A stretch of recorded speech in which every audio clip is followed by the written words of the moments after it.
Chapter 1855. Yi Qian, on the other hand, did not realize what big whale meant at first. It was only when she heard their banter that she realized what big whale was implying. She was not embarrassed. They were just joking, and no one took it seriously. She did not take it to heart, but what about her boyfriend? Yi Qian, who understood what was going on, immediately went to look at her boyfriend. When she turned her head, she saw her boyfriend, Major Xia, looking at her with an extremely resentful gaze. When he saw her looking at him, he even sighed heavily, looking like a resentful husband in his boudoir. Yi Qian felt her scalp go numb. Captain Xia, you are really not suitable to be a resentful husband. She still needed to comfort him. If she put herself in his shoes and someone else used him to make fun of other women, she would also feel uncomfortable. Although she did not have any experience in love, she knew that love was about mutual respect, putting each other in the heart, and always being considerate of each other. Moreover, although the members of the Storm Commandos were joking, this kind of joke should be prohibited. She did not like this. You guys are really bold. You even dare to make fun of your own captain. Your captain is not just anyone, he is the Demon King. I can already foresee that when you guys return, you won't be able to escape from dozens of nautical miles of armed swimming. As soon as Yi Qian finished speaking, all the members of the Storm Commandos immediately looked over. It can't be, right? It was just a joke. With one look, the bolder members were so scared that their hearts trembled. Their Demon King captain already had a cold face, but now he was so cold that his face was expressionless. Everyone knew that the expressionless Demon King was the scariest. Xia Jinyuan was already laughing. Dozens of nautical miles of armed swimming was not an easy task. Sighed, they only knew about Little Fox's abilities and character, but they did not know that Little Fox did not like to make such jokes, especially when it came to relationships. Li Jinyan's expression had already become extremely cold. He was a little lawless. There should be a limit to making fun of others. He walked to Big Whale's side coldly. Big Whale knew that he was in trouble. He lowered his head and immediately admitted his mistake. I'm sorry, Captain. I was wrong. He had to admit his mistake immediately. Moreover, his attitude must be sincere. None of the members of the Storm Commandos saw this and immediately grabbed the neck of the comrade who had made a joke. We're in trouble because of your foul mouths. I still had a few days off when I went back, but now, it's all gone. Just as he finished speaking, the Demon King said coldly, I originally planned to give you 3 days off to rest. Now it seems that there's no need for that. Go back and challenge the 30 nautical miles of armed swimming. He couldn't say too much, but the punishment was very clear. Whoever dared to make such a joke again would be severely punished. All the members of the Storm Commandos stood straight and accepted their punishment without any objections. Xia Jinyuan walked to his side and fought side by side. His handsome face, which was always smiling, now looked just like the Demon King beside him, cold, sinister, and sharp as a sword. You can joke around, but remember that there's a limit to it. Normally, us men can sit together and chat. We're men and have thick skin, so it doesn't matter. Qing Niao can also take a joke, but you've all made the most basic mistake. Xia Jinyuan's words were not only for the water ghosts, but also for all the special forces of the Snowfield Brigade. You've all forgotten that Qing Niao is a female soldier. You've forgotten that although we're comrades, there's still a difference between men and women. Chapter 1856. I hope that we won't hear jokes like today's in the future. I also hope that everyone can give Qing Niao some face and not make her feel too awkward. After all, she's the only female soldier in our team. With the two captains' statements, the soldiers from both teams realized that they shouldn't have acted this way. They only wanted to keep Qing Niao in their team, but they didn't consider whether Qing Niao would accept it or not. De Jing was the first to apologize, and Yi Qian gladly accepted it. After today's incident, Yi Qian knew that there wouldn't be anyone from both teams who would make fun of him and the Demon King in the future. There wouldn't be any more problems like this either. Yi Qian was very satisfied with the outcome. The helicopter was already in position, and the signal to prepare to board came through the wireless communicator. It was time for the two teams to part ways. The handsome and cold Li Jinyan walked to Yi Qian's side, and a faint smile appeared in his eyes. "You'll have your exams when you get back. Do well, don't worry." There was no need to mention anything else. She was going to join the Snowfield Brigade for amphibious warfare, and she still needed to improve her naval combat skills. The chances of her returning to the Storm Commandos training were still very high. Yi Qian saluted this outstanding commander. "Demon King, I'm looking forward to the opportunity to join the Storm Commandos and experience your devilish training. It's good that you're not afraid. If you're afraid, you won't come." Yi Qian replied quickly. "If you're afraid, you won't come." What a big tone. After carefully studying her brows for a while and confirming that she was really not afraid, Li Jinyan's cold smile gradually spread into his eyes. It was like a warm spring breeze, adding color to his handsome face. This kind of female soldier was really admirable and breathtaking. It was as if they were influenced by her inside, so such female soldiers still exist. Li Jinyan nodded slightly, and finally said a word of praise. "You're very good. You've never disappointed anyone. Never letting anyone down. It didn't mean that you only did a good job, but if you did it better than expected, then you would never let anyone down." In the end, Li Jinyan also gently hugged the female soldier who used to be in his team. He hugged her slender but unbending body into his arms. The softness that belonged to a girl softened his calm heart. "Work hard. Don't bury your talent. I'm looking forward to your participation in the overseas tournament." With such a female soldier, the male soldiers would feel proud. The helicopter that would pick up the Storm Commandos would arrive in half an hour. Li Jinyan looked at the time and pointed at the rifle on Yi Qian's back. "Before we leave, we need to confirm one last thing. We want to see how you shoot with our own eyes." This matter started when they entered the mountainous area and entered the search shooting competition as well as the accurate shooting with 100 bullets within a time limit of 300 meters competition. When Yi Jian's shooting data came out, she was 0.003 seconds faster than Devil King Li. This meant that when Li Jinyan finished his first shot, Yi Qian had already finished his second shot. For the 300-meter limited shooting, I realized that you don't need to aim at the target in advance to be able to shoot accurately.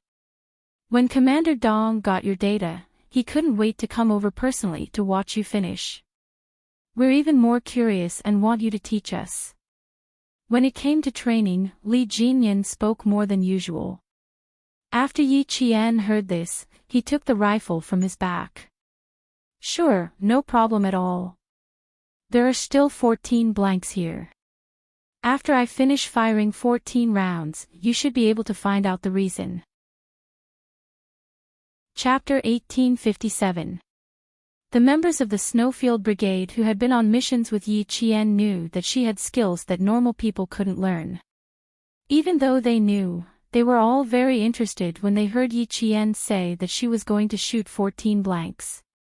She wasn't going to choose a target and then complete it. Instead, she was going to choose a target that needed to be hit. For example, 4 meters away, 7 o'clock, second tree, bird's nest. Or, 5 meters from the ground, a tree branch. Next, as long as the Snowfield Brigade announced the target, once Yi Qian's line of sight locked onto them, just like what Li Jinyan had seen before, she didn't need to aim. She just loaded the gun and pulled the trigger to complete the shot. Bang bang bang, continuous gunshots rang out. The water ghosts of the storm commandos saw Yi Qian shoot as if she was aiming at a huge monster.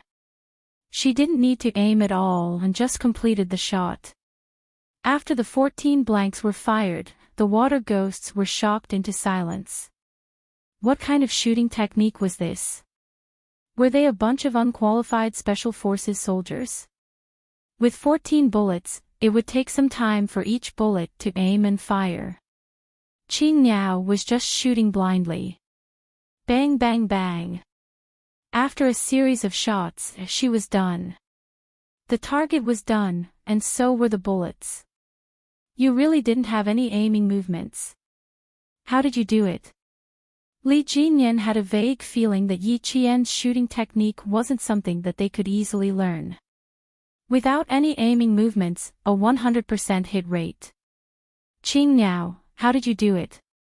I have this gun in my heart. My eyes see the target, and the gun in my heart is already aiming. From the moment I raised the gun and pulled the trigger, the gun in my heart was alive. I could already feel the bullet eject from the magazine, the cartridge case jump out, and the bullet hit the target through the barrel. It was the same explanation as before. Yi Qian answered truthfully. As for whether they believed it or not, it was up to them. An inconceivable explanation, a visible fact. Even Li Jinyan, who had always been calm about everything, found it hard to accept in an instant. She had this gun in her heart. But it wasn't this gun that completed the shooting in the mountains.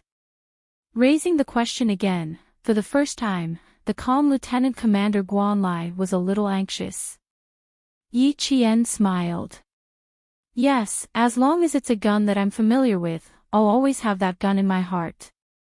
Li Jinyan got another inconceivable answer, but he knew that this was the correct answer. After a long while, he slowly said, I think we won't be able to learn it. In the past, we all wanted to learn and tried, but in the end, we gave up. Xia Jinyuan smiled and said, because no one can have this gun in their heart when they get it. Only she can do that. Thinking about it, Yi Qian was groomed as a Special Forces member of the Snowfield Brigade, so the soldiers of the Snowfield Brigade would definitely be the first to know about it. Since they were familiar with the battlefield, they would naturally want to learn as well. Unfortunately, no one could do it. Indeed, we can't do it. I know that without even trying. Li Jinyan got an unbelievable answer. He smiled helplessly and said, Commander Dong told me that since Qing Niao can't become a Marine, then we should learn her shooting skills. After a slight pause, he added, when I go back and report this, Commander Dong will be secretly upset for a while. After listening to her explanation, the shock on the faces of the water ghosts didn't disappear for a long time. They tried to think about it in their hearts and even raised the rifles in their hands. In the end, their first action was still to aim. Chapter 1858. Have a gun in their hearts.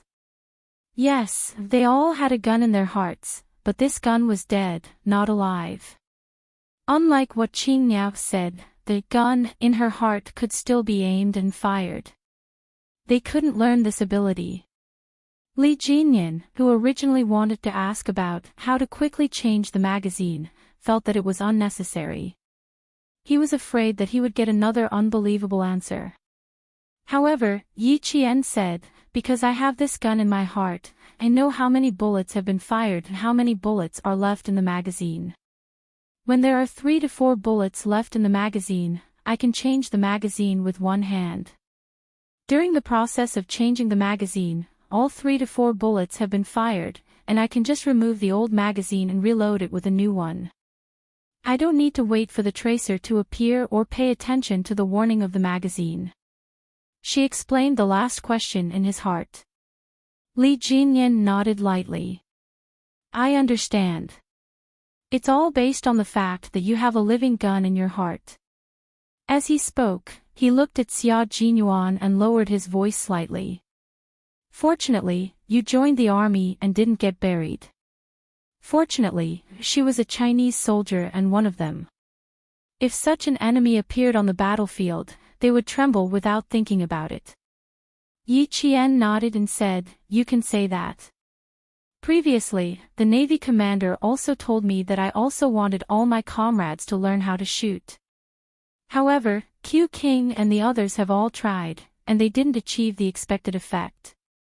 Because we can't do it, we'll never be able to achieve it," Xia Jinyuan said helplessly. At that time, he was very interested and thought that he might be able to do it too. However, it turned out that he was thinking too much. The water ghosts of the storm commandos touched their faces. Alright, it was time for them to wake up. Don't think about learning Qing Niao's shooting skills. Before they saw it for themselves, they were all delusional. Outside the dense forest, the faint rumbling sound of propellers could be heard. It pulled the water ghosts back from their shock and they looked up at the sky. The helicopter to take them back to South Island had arrived. After receiving all the explanations, Li Jinyan smiled at the female soldier who had once again surprised him. He turned around and faced the water ghosts behind him.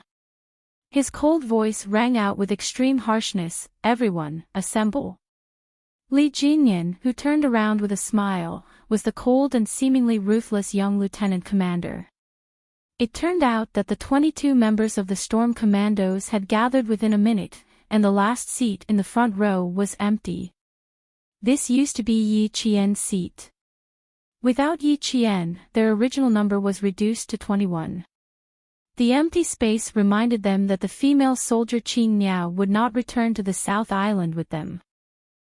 Their resolute gazes fell upon Yi Qian.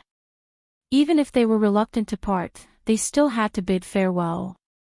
"Attention, salute." As Xia Jinyuan's commanding voice sounded, all his comrades straightened their backs like steel plates, raised their right hands neatly, and saluted the departing figure. "The green mountains will not change, and the green water will flow forever. We will meet again. Sigh, if Qing Niao was in our team, she might be sitting opposite me now." Daxia, who had boarded the plane, looked at the empty seat opposite him, and his reluctance to part with her was evident in his words. When the other commandos who came in with him heard this, they did not say anything. They only sighed and looked at the empty seat opposite them. If Qing Niao were to board the plane, she might be on the same plane as them. Chapter 1859. Soon, the empty seat was taken by a comrade who boarded the plane. Sea Anemone looked at Daxia, who was staring at him with a strange expression. "What are you looking at? You're sitting in Qing Niao's seat." Sea Anemone turned to look at the cabin door. He remained silent until the door closed. "She didn't board the plane, and she won't board the plane. Qing Niao isn't a soldier in our team. She can't board the plane with us. Also, we did something stupid just now. Q King scared me when he said that. We didn't consider Qing Niao's position. She's a female soldier who deserves our respect. We won't say anything like that again. You can't learn her shooting skills even if you want to. She can shoot accurately without aiming." I was a little shocked when I first heard her say that. It's not that she didn't aim, but she already did it in her heart. She also said that as long as it's a gun she's familiar with, that gun will live in her heart. Daxia, whose eyes were full of admiration, still found it unbelievable. From this point alone, it shows that she's more familiar with guns and ammunition than we are. I suspect that she's very familiar with all the known types of guns from all over the world. His words made the water ghosts who boarded the plane gasp.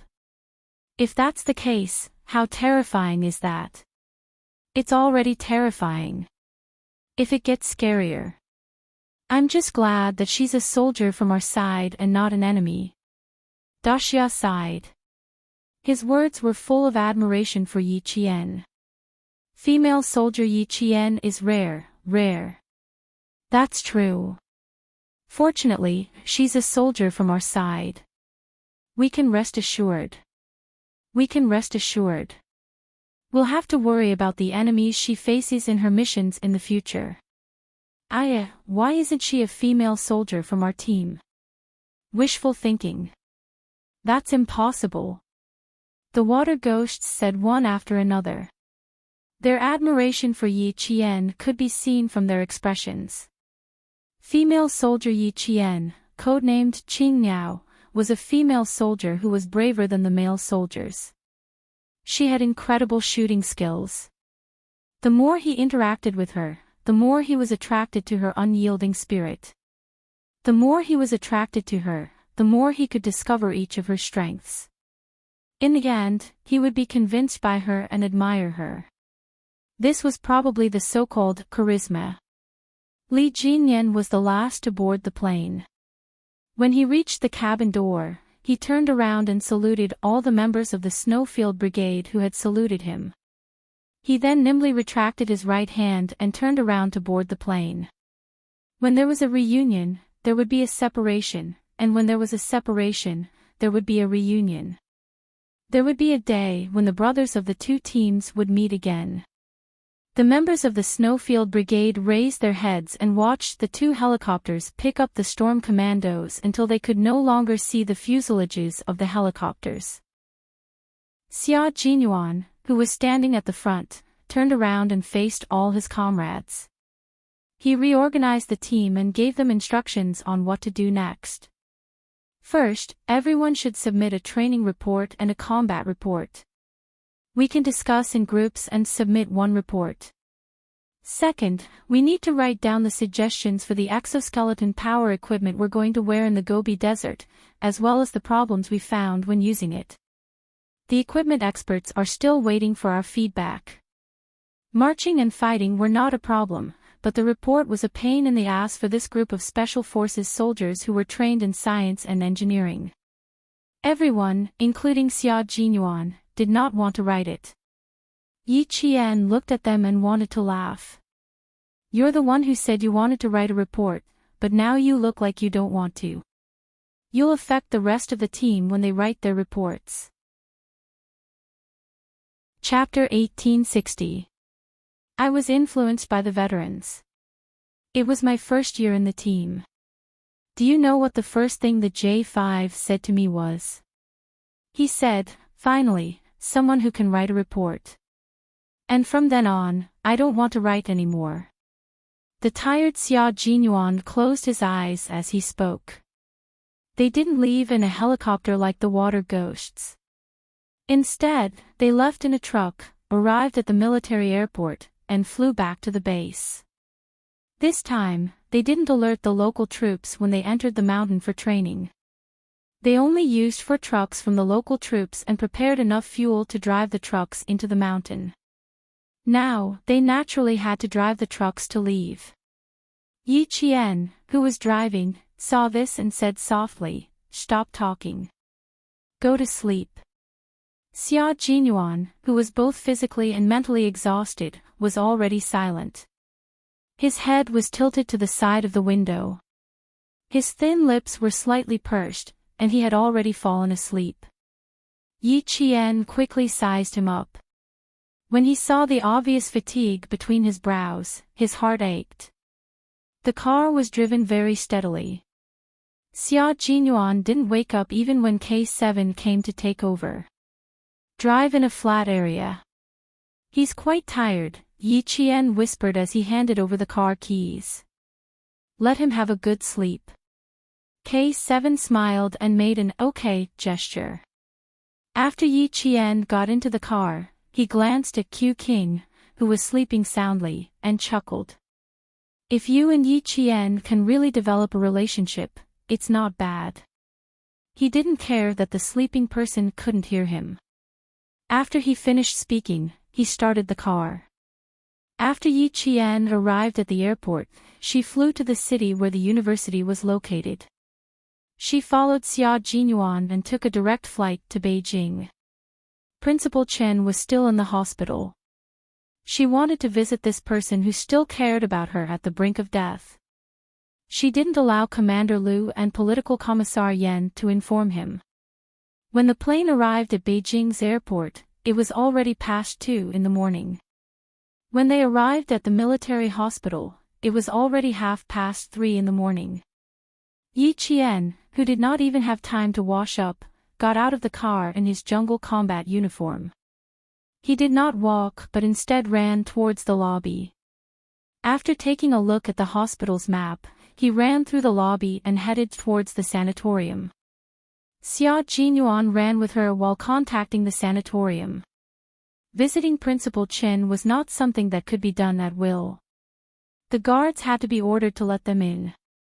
Even though the Southern Province People's Hospital found out that it was indeed the nurse's mistake, the military did not let down their guard because of this. A world-class sniper had almost died due to a medical accident, so the Southern Province People's Hospital should be punished.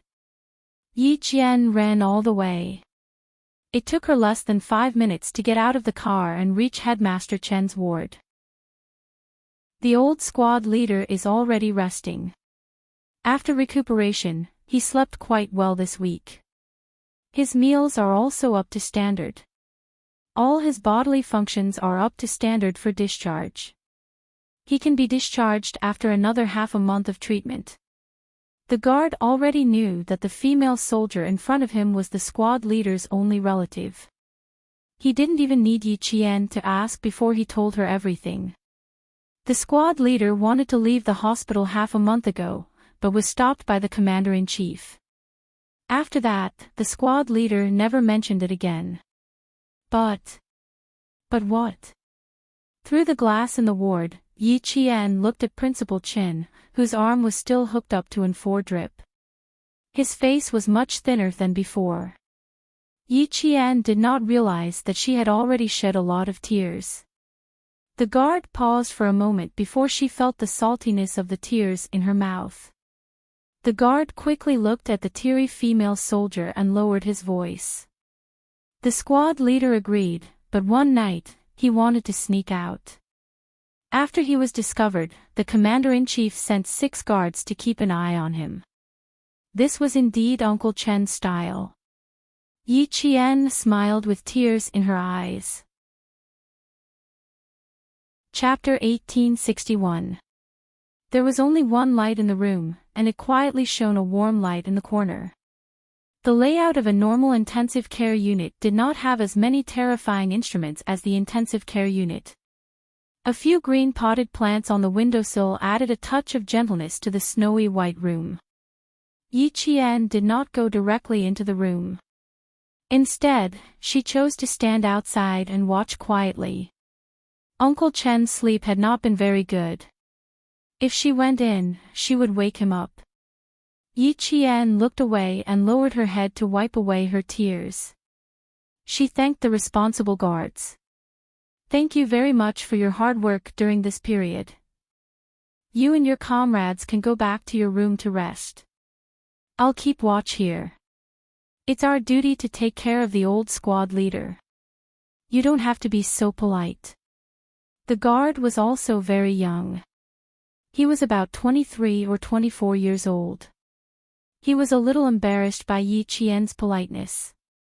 He said shyly, "We have 3 shifts. Our comrades in the morning shift will arrive on time at 7 o'clock. The 2 of us can go back to rest then. There's no need to rest.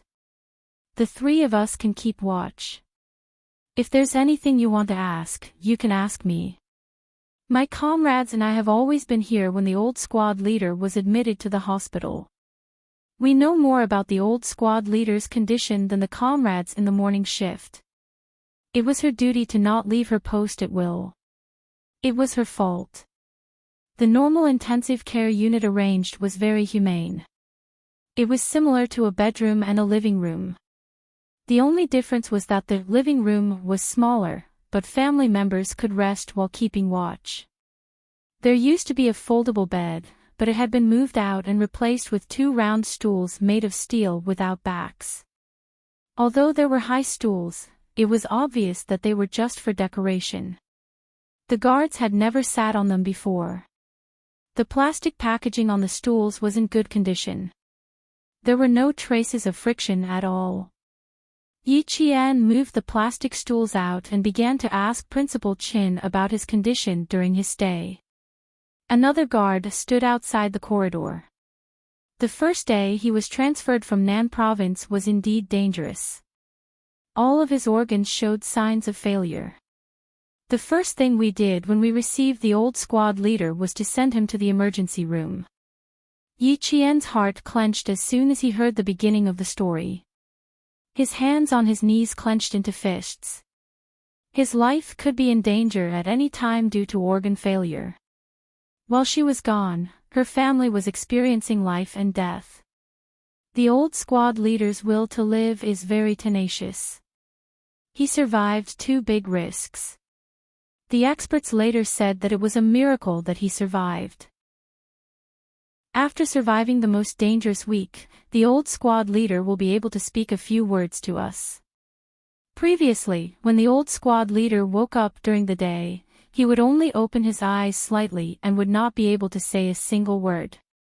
Yi Qian's eyes reddened again, but he did not cry. This was because Uncle Qin had once said, as a soldier, would rather bleed than cry. She didn't want Uncle Qin to see her crying when he woke up. In this life, she could not disappoint those who wished her well. Although it was said that people lived for themselves, she understood that living for yourself meant being responsible for yourself. However, you still needed to take care of your family and live for those who wished you well. The old squad leader survived the most dangerous week. His organs were damaged. There was still a possibility of complications, but the risk was low. To be on the safe side, he stayed in the intensive care unit for another week before the experts confirmed that he could be transferred to normal intensive care. Chapter 1862. The guard was a male soldier with a sharp tongue. During the 1 month that Principal Qin had been in the military hospital, he finished speaking in less than 10 sentences. Even so, Yi Qian's nails dug into his palms as he listened. How was it just 1 week of resuscitation? It was clearly 2 weeks of resuscitation. If the wrong medicine was used during the foredrip, the serious cases would go into shock and die on the spot. Uncle Qin discovered the wrong medicine within 3 minutes of the foredrip and fell into a coma. What if the foredrip lasted for another 3 minutes? Even though Principal Qin had made it through safely, Yi Qian's body trembled uncontrollably whenever he thought about it. Yi Qian clenched his fists even tighter to control his trembling body. He didn't show it on his face as he gently closed his eyes. Thank goodness, thank goodness. Thank goodness nothing happened to Uncle Qin. Otherwise, she didn't know what kind of destructive things she would have done. Grandpa Jin had already left her and Uncle Qin was the only family she had left. She only hoped that Uncle Qin would be healthy and live a long life. Outside, Xia Jinyuan had already obtained the detailed medical records of Principal Chen's hospitalization. He also received the results of the investigation by the Southern Province Police and the punishment by the Southern Province People's Hospital. The nurse was chatting and accidentally injected the intravenous medicine from a heart patient into Uncle Chen's foredrip. The side effects of this medicine were vasodilatory headache, arterial spasm, respiratory paralysis, and death by asphyxia. Because Uncle Chen's medicine was not mixed with this medicine, even though it was discovered in time, there were still serious side effects. If the guards from the military hadn't discovered it in time, at this very moment, his little fox would have lost her last family member. Xia Jinyuan didn't go in immediately. Instead, he called Commander-in-Chief Xia's personal cell phone. He needed to clarify the situation.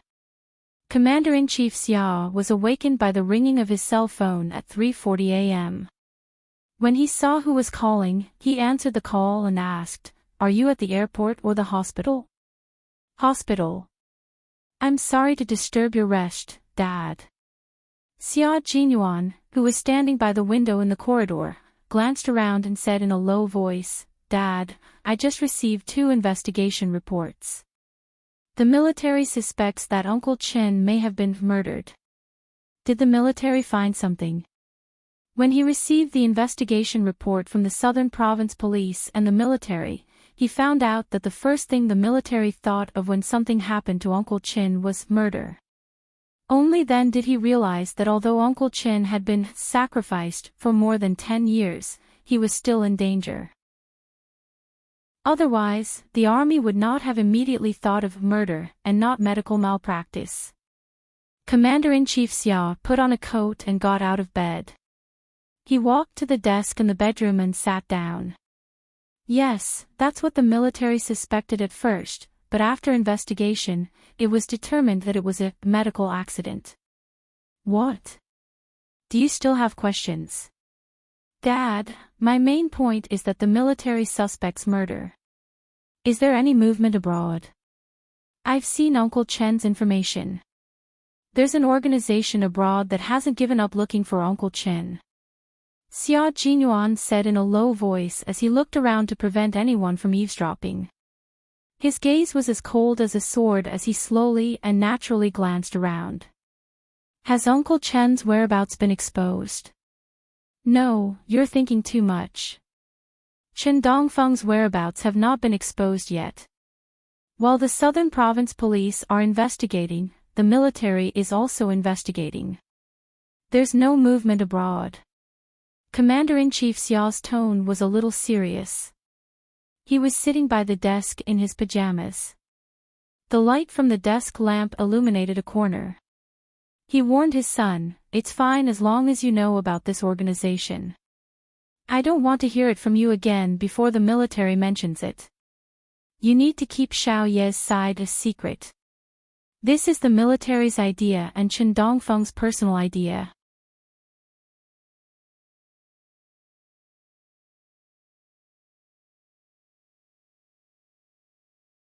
The military had asked him if anyone had come to the Southern Province People's Hospital while he was hospitalized, if he had any conflicts with anyone, or if anyone had come uninvited, and so on. The rest of the answers were fine. Only the part about Yi Zhifan made him feel a little strange. He couldn't tell what was strange about it, but he couldn't tell what was wrong with it. However, he didn't know why he felt strange when Uncle Chen said, "I don't have any personal grudges with Director Yi." It didn't mean much, but it could be understood as, personal grudges existed. Since that was the case, then Uncle Chen's next sentence, "If an official knows the law, I don't think he needs to do something that will ruin his career. My case is actually just an ordinary medical accident." I don't think could be used as a way of saying, I don't think he is sure of himself and has a certain degree of suspicion. Little Fox had been insulted and framed by Yi Zhifan and his family. She almost couldn't attend high school normally. During the college entrance examination, Yi Zhifan had used underhanded means to frame Little Fox. As a family member, Uncle Chen already hated Yi Zhifan to the core. How could he say, "I don't have any personal grudges with him"? Chapter 1864. And the last sentence, "My matter is actually just a normal medical matter," made him feel strange. It was as if he was intentionally trying to absolve Yi Zhifan. That's right. That was why he felt so strange. Uncle Chen's words made him feel as if he was intentionally trying to absolve Yi Zhifan, but at the same time, he was angry. That's why he said things like, "It doesn't really matter," and "I think," which contradicted what he said at the end. Did Uncle Chen think that there was something wrong with Yi Zhifan? Or could it be that he sensed something? How could Yi Zhifan have the guts to harm Uncle Chen? Why would he harm Uncle Chen? What would require him to do so? What could Yi Zhifan gain by harming Uncle Chen? Was he not afraid of being exposed and losing his official position in the end? Yi Zhifan was a smart and cautious official. Even when Little Fox had such a bad relationship with his family, he did not do anything irrational. Even when Ying got into trouble during the college entrance exams, he did not do anything irrational. How could such a person suddenly harm Uncle Chin? For a moment, Xia Jinyuan was unable to make sense of Principal Chen's statement about cooperating with the military's investigation. He originally planned to show Little Fox the military's investigation report, but he decided to wait and listen to Uncle Chen's explanation first. Yi Qian did not ask for too long. She got up and looked at the sleeping Principal Chin through the glass. Her chapped lips were tightly pressed together, and her gaze was like that of a child who was afraid of losing something. It was as if she was afraid that if she blinked, everything would disappear. How could she not be afraid? In her previous life, Yi Qian longed for family and love, but even until her death, she was alone. In this life, she got what she wanted and made up for the regrets of her previous life. Uncle Jen had already passed away, and Yi Qian was most worried about Principal Chin. In addition, she knew the identity of Principal Chin, so she was even more afraid of losing her last family member. She was really scared, really scared. Even if she was a strong-willed soldier, she was still afraid of losing her family. If you keep watching like this, you'll wake up Uncle Chin even if you don't go in. Xia Jinyuan gently pushed open the door and walked in.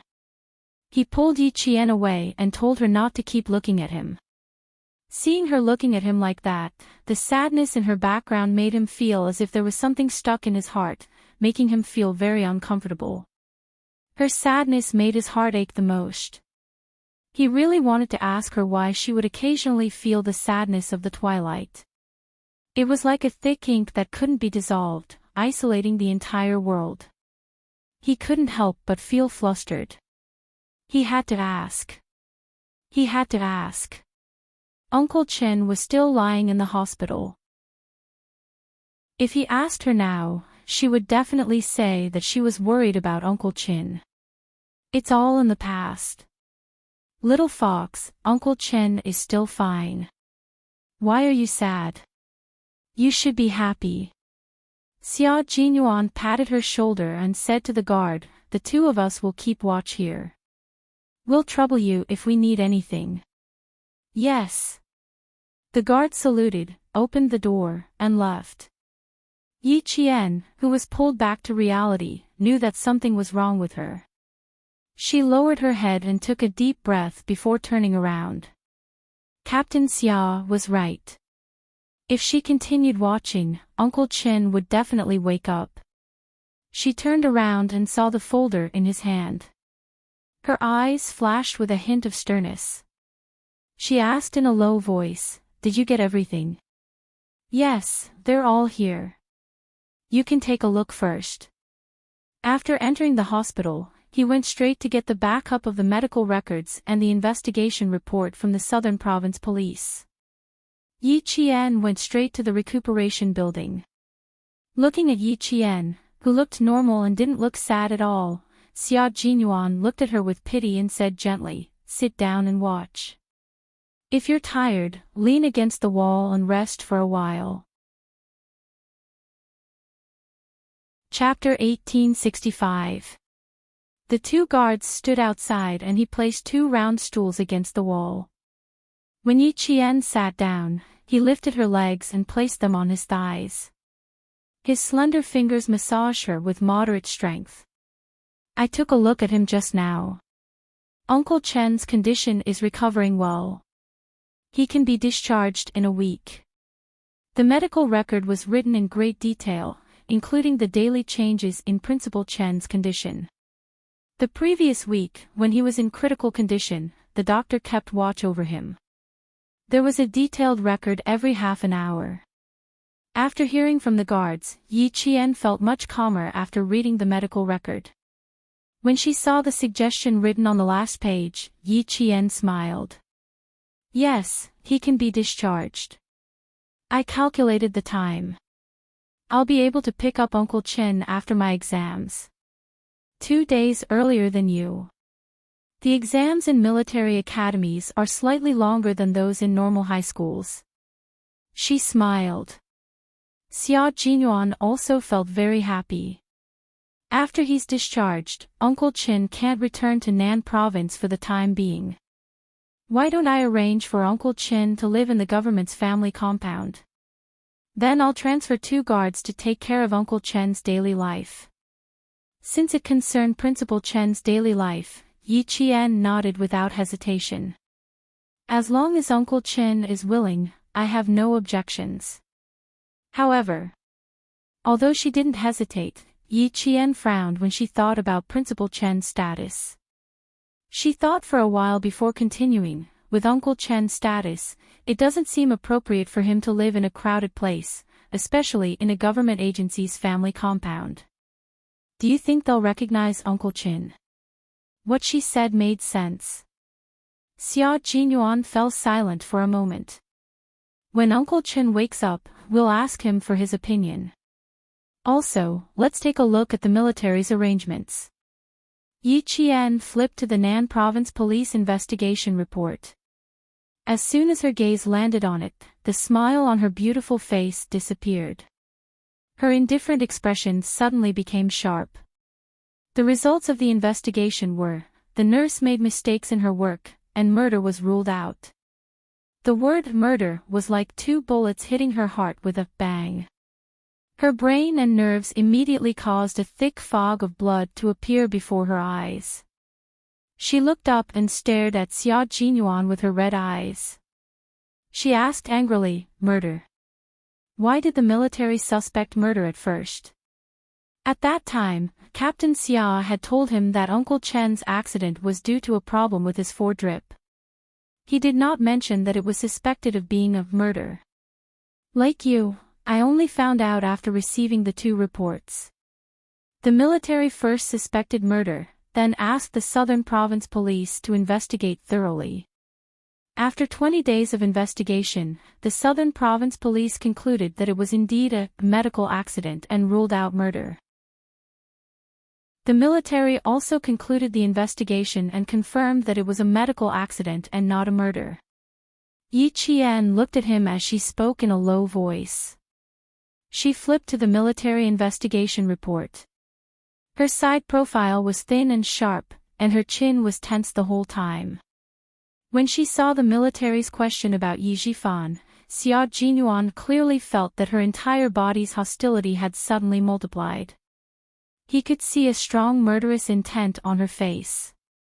"Calm down and read slowly," Xia Jinyuan calmly reminded her. His hands kept massaging her tensed thighs and calves. After finishing the mountain training, everyone's legs were so sore that every step they took hurt their muscles. When Yi Qian rushed to the hospital and jumped out of the car, the muscles in her legs went out of control. She staggered a few steps before stabilizing herself and not falling. She was a girl who could endure. No matter how tough or tiring it was, she could grit her teeth and endure it. Chapter 1866. She was so good at controlling herself that it made him a little worried. He was afraid that if he held back too much, he would end up hurting her. Therefore, whenever he had the chance, he would help her loosen her muscles and bones and check if there were any bone injuries. There was an old saying in the army, recruits are more trustworthy, veterans are more sick, and there are more problems that are neither old nor new. The phrase, veterans are more sick, meant that after being in the army for a long time, they would have problems all over their bodies, especially their knees. If they didn't take good care of them, they would be plagued with illnesses and it would affect their future battles. He increased the strength of his massage, and Yi Jianjian felt the pain. The red in her eyes that were staring at him gradually faded, and she slowly regained her calm. Yi Zhifan's mother has been recuperating at the People's Hospital of Nan Province. Uncle Chen had gastric bleeding and was sent to the hospital for emergency treatment. Regiment Commander Liu and Political Commissar Yan were running up and down with their men, so it was inevitable that they would run into Yi Zhifan.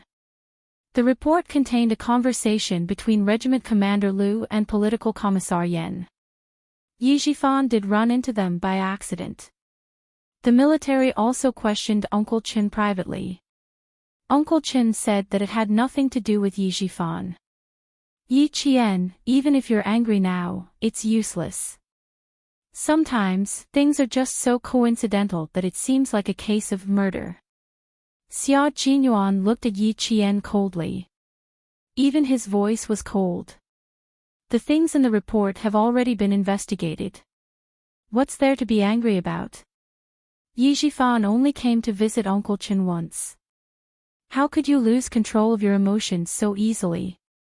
If he really had bad intentions, he would be happier if you lost control of your emotions.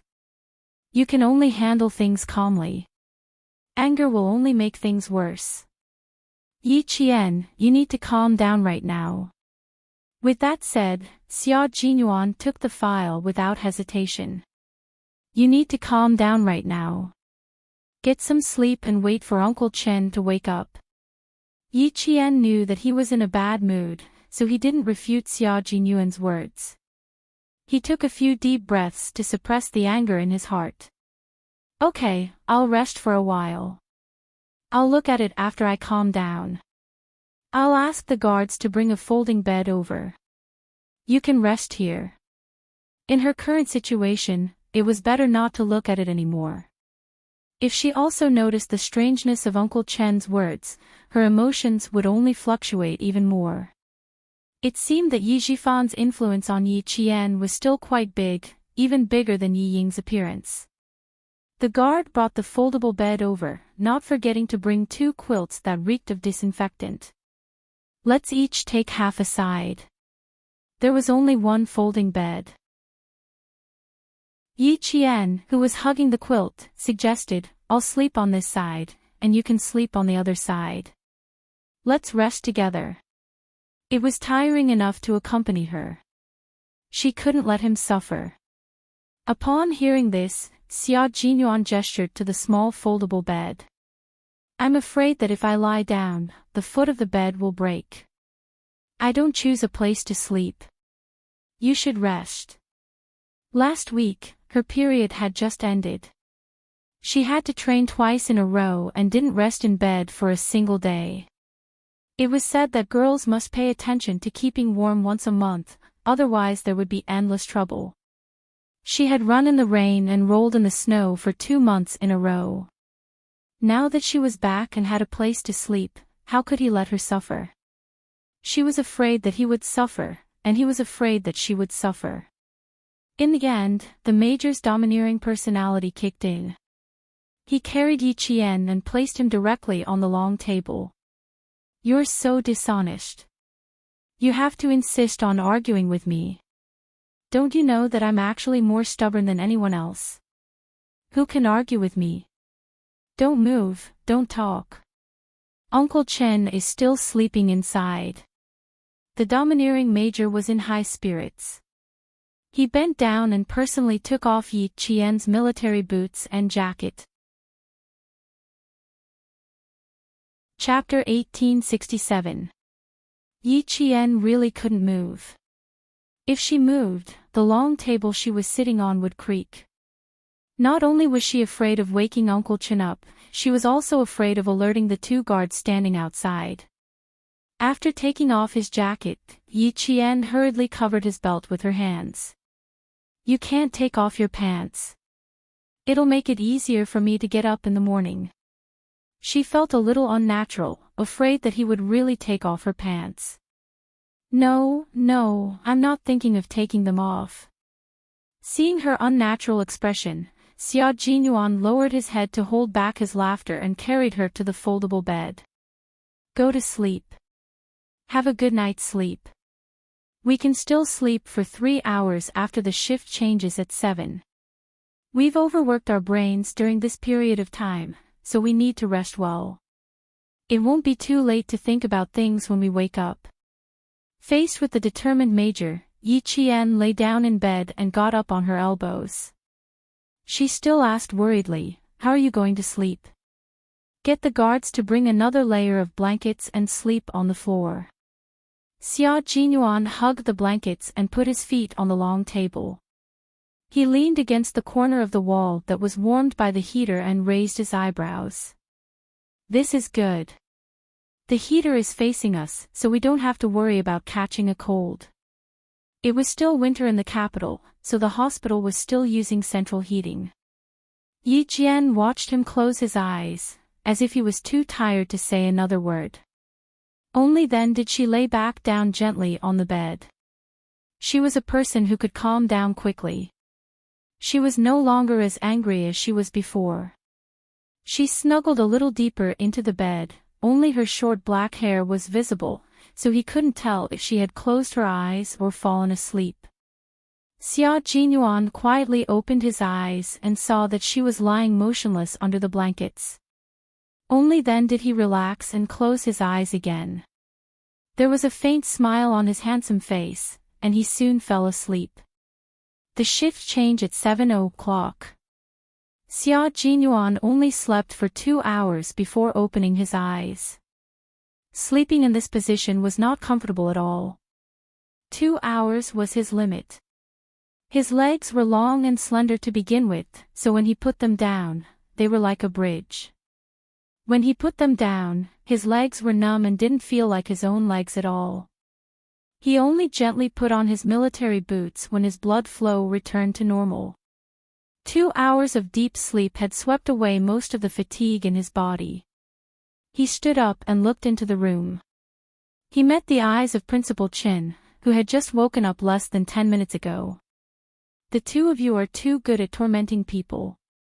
Why didn't you go to the hotel next door to rest? Can you sleep well if you sleep outside? Principal Chin lectured a little unhappily. After more than 40 days of high-intensity training, you should have a good rest when you come back. How can you mess around? During the emergency treatment, the military was afraid that something would happen to him, so they told him that Yi Qian was training with Xia Jinyuan and asked him to persevere and wait for Yi Qian to return. Although he didn't know where the training was, if it could make Yi Qian neglect his studies, it must be a very important and high-intensity special training. He did not feel sorry for Yi Qian during training. Soldiers did not have the right to think that training was tiring. He would only feel sorry when training was over.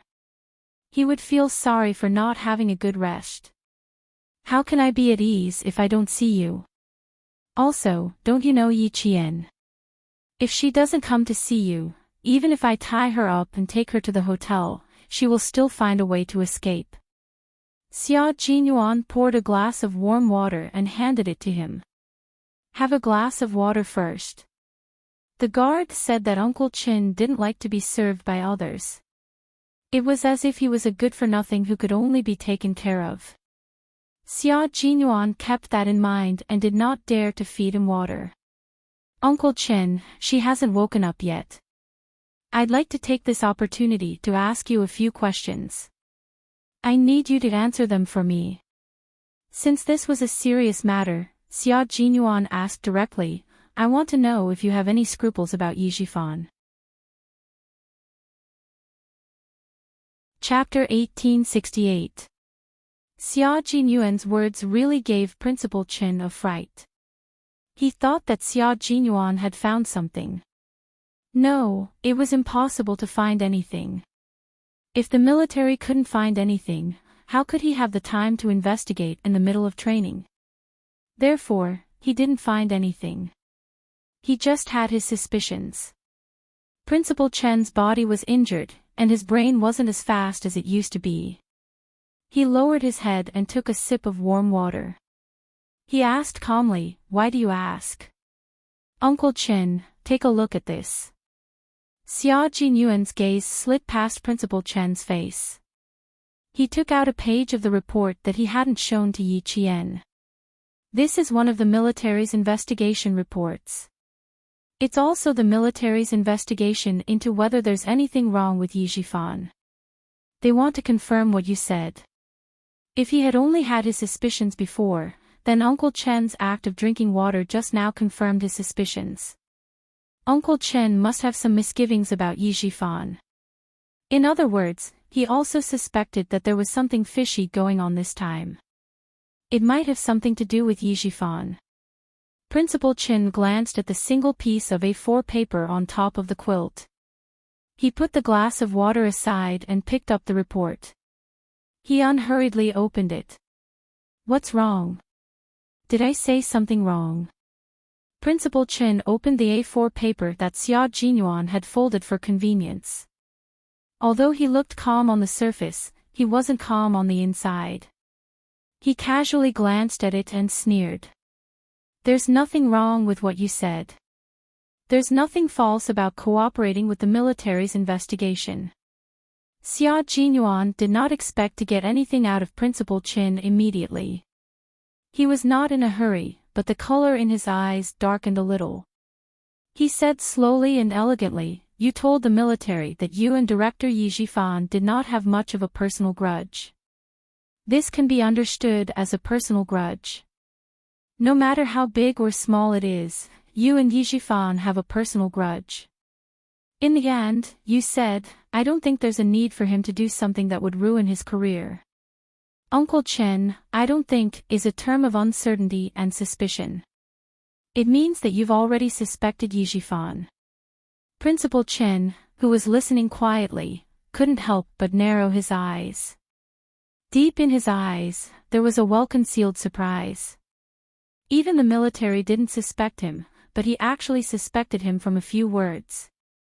As expected of the Weapon King, this kind of sensitivity, this kind of intelligence, he was definitely not an ordinary person. Principal Chen was also a king among the snipers. If he didn't make a move, the people around him naturally wouldn't be able to tell. When the two generations of Weapon Kings met face to face, Xia Jinyuan knew that the veteran king was still better. This was because the veteran king had fooled the military investigators and made the military think that Yi Jifan really had nothing to do with the incident. If he didn't know how much Uncle Chen loved Yi Qian and how much he hated Yi Jifan's family, he would also have been fooled by Uncle Chen like the military. In the end, you said, my incident was actually just a normal medical accident. It seemed more like you were deliberately trying to cover up the truth and defend Yi Jifan. Uncle Chen, at first, I didn't quite understand why you said such contradictory things, but when you drank the water just now, it made me certain that you were indeed suspecting Yi Jifan. Although he spoke slowly, there were no pauses in between. This meant that he didn't give Principal Chen a chance to interrupt him midway. He controlled the entire rhythm of the conversation in his own hands. Uncle Chen, I just want to know why you did this. Is it because of Yi Qian? If it's because of her, you should have told me. Chapter 1869. Because. Xia Jinyuan paused. His dark eyes were filled with respect as he looked at Principal Chen. Because, like you, I only want Yi Qian to be safe and sound. I can't bear to see her get hurt because of Yi Jifan. Principal Chen was very sure of this. He had seen how much the young major in front of him protected Yi Qian over the years. When old uncle was still alive, he once said, in this world, only Major Xia is worthy of our Yi girl. The worthy that old uncle was talking about was not a good match, in terms of family background. He was referring to Major Xia's love and care for Yi Qian. Yi Qian could rely on him for the rest of his life. If something were to happen to Yi Qian, this young major would be the only person that Yi girl could trust. Even if they could not become husband and wife in the future, Xia Jinyuan was still a man worthy of Yi girl's trust. That's right. I do suspect that Yi Jifan had something to do with me giving the wrong medicine. However, it's only a suspicion. I don't have any evidence. After thinking for less than 2 minutes, Principal Chen stopped beating around the bush with Xia Jinyuan. Principal Chen, who had walked through the gates of hell countless times, had a cold expression on his thin face. He said calmly, go and see if Yi girl has woken up. It's a long story. There are some things that I can't let Yi girl know for the time being. Xia Jinyuan could read the seriousness on Principal Chen's serious face. He couldn't help but feel a chill in his heart as he quickly got up.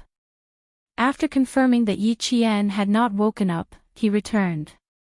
Almost 50 days ago, Martyr Sun Xueching's former comrade came to Shuku village to look for me. He told me about Martyr Sun Xueching's past in the army. Taking advantage of the fact that Yi Qian was still unconscious, Principal Qin sped up his narration.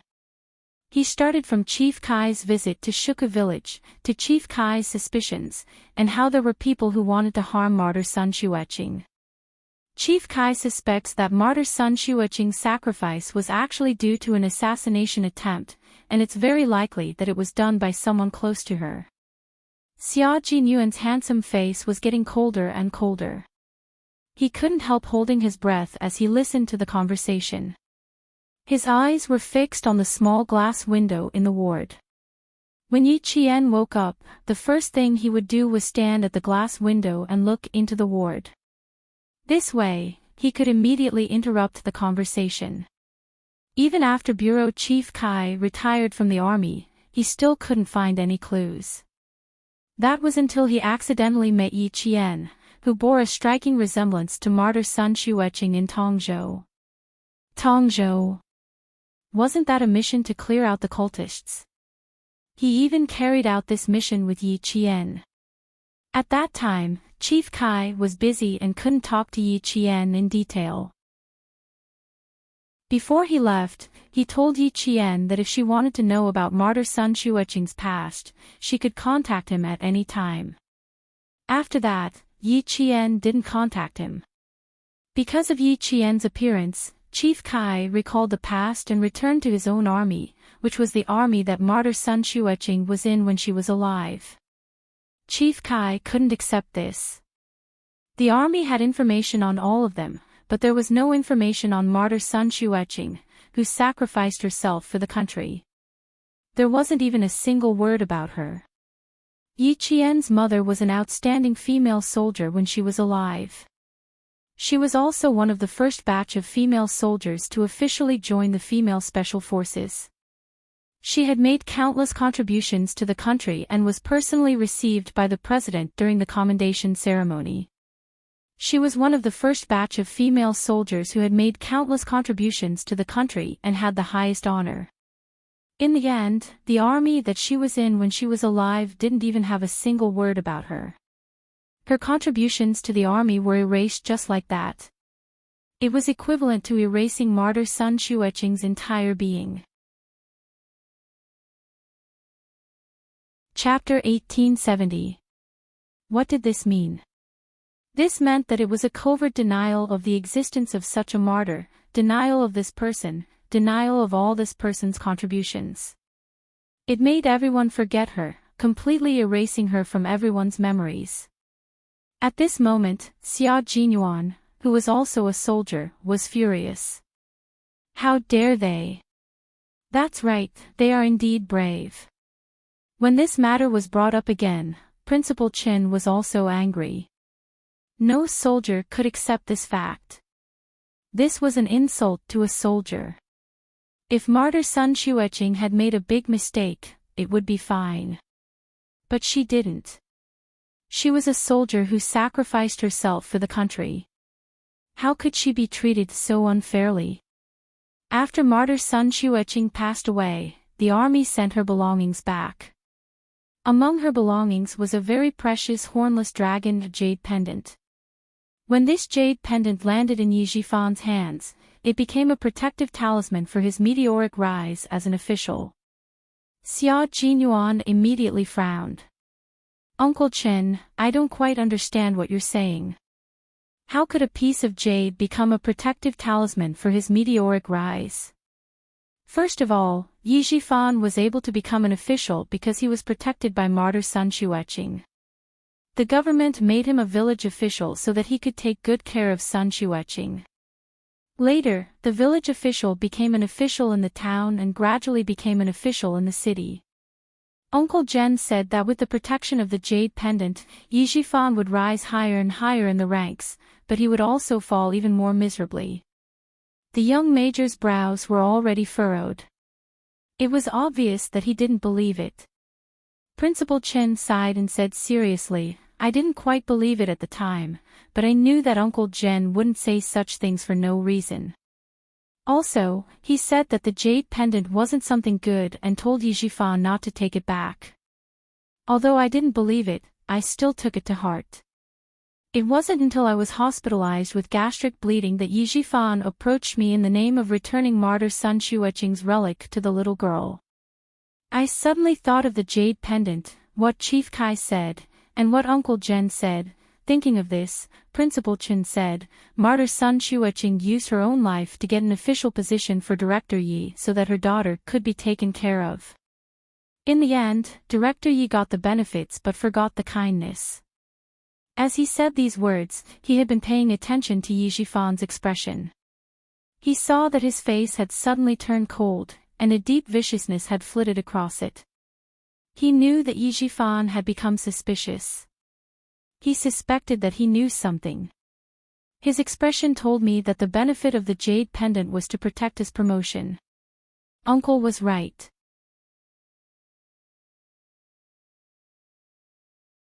Chapter 1871. Headmaster Chin, who was originally angry because of Yi Jian's mother's incident, sneered coldly. His actions are a sign of guilt. It also shows that there is someone behind the jade pendant who is secretly supporting him. Just now, I said that Chief Kai of the Tongzhou police station suspected that martyr Sun Xueqing was sacrificed. He also said that he erased all of her deeds in the army. Major Xia, with your intelligence, you should know why I didn't directly say that I was actually suspecting Yi Jifan.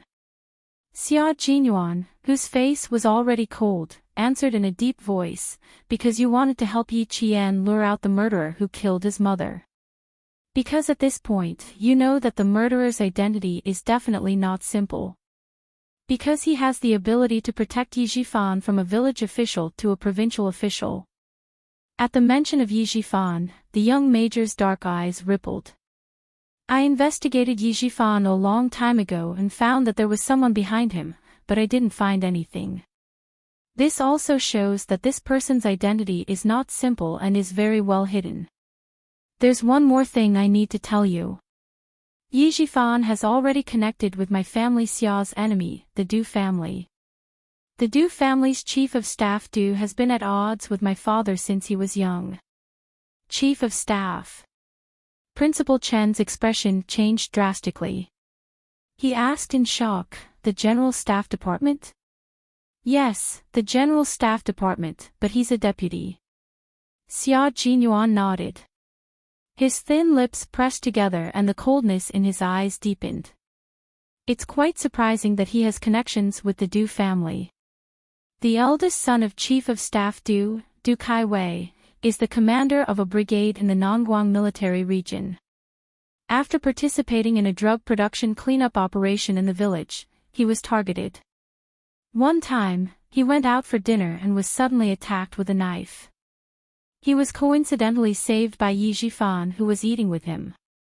It said that if Yi Jifan hadn't blocked the knife, it would have directly cut Du Kaiwei's neck and killed him on the spot. Now that you've heard about this jade pendant, even I have my suspicions.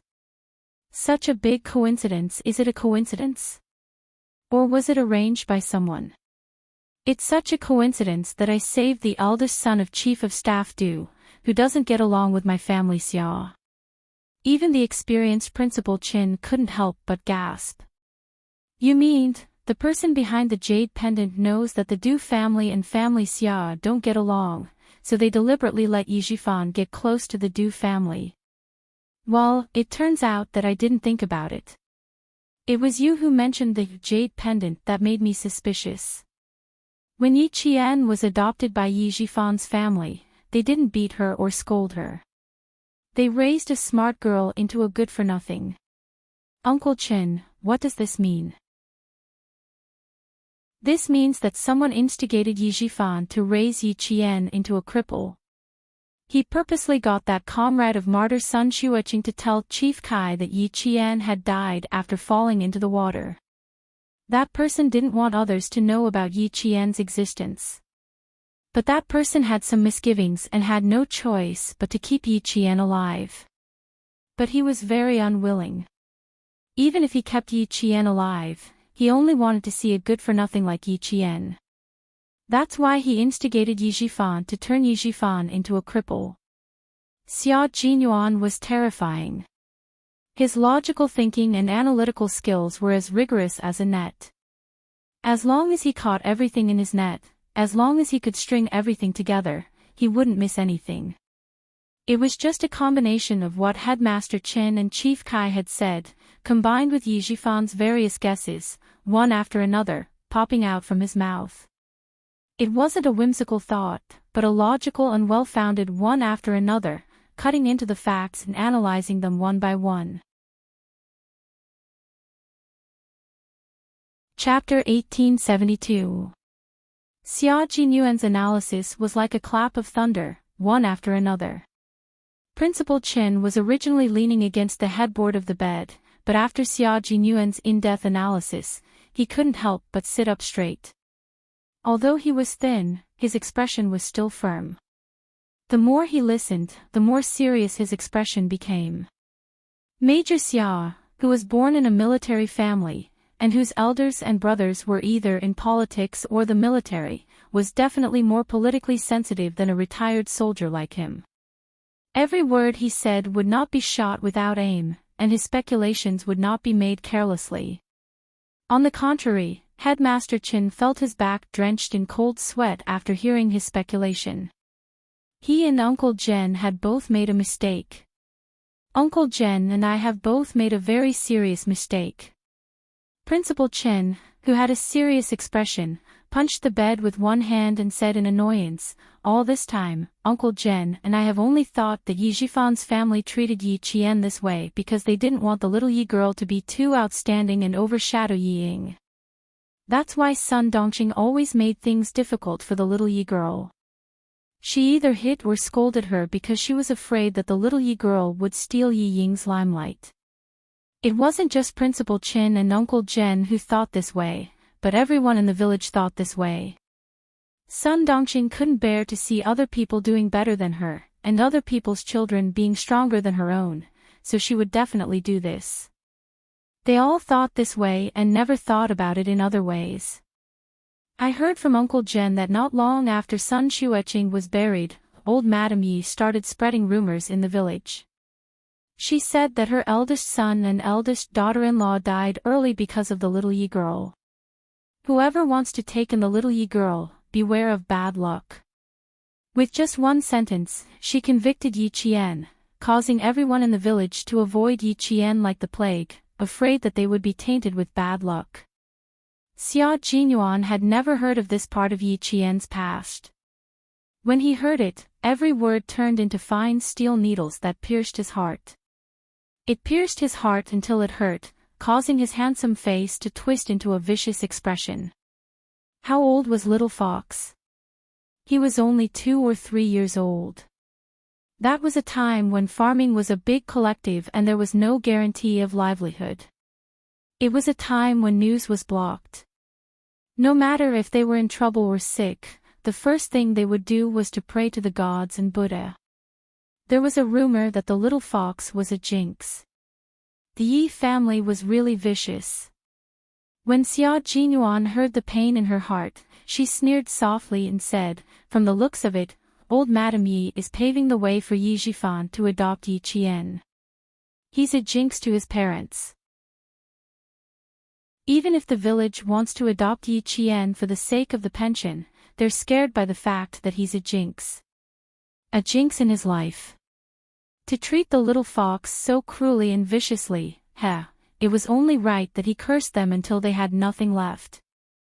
Principal Chen only knew about Yi Qian's past from Uncle General. Knowing all this, he felt even more pity for Yi Qian, and his heart ached for this little girl. Principal Chen looked at the middle-aged major, who was so angry that his handsome face was filled with anger, and felt gratified. Although Commander-in-Chief Xia's only son was the son of God, he was also a man who valued friendship and righteousness, and had the demeanor of a gentleman.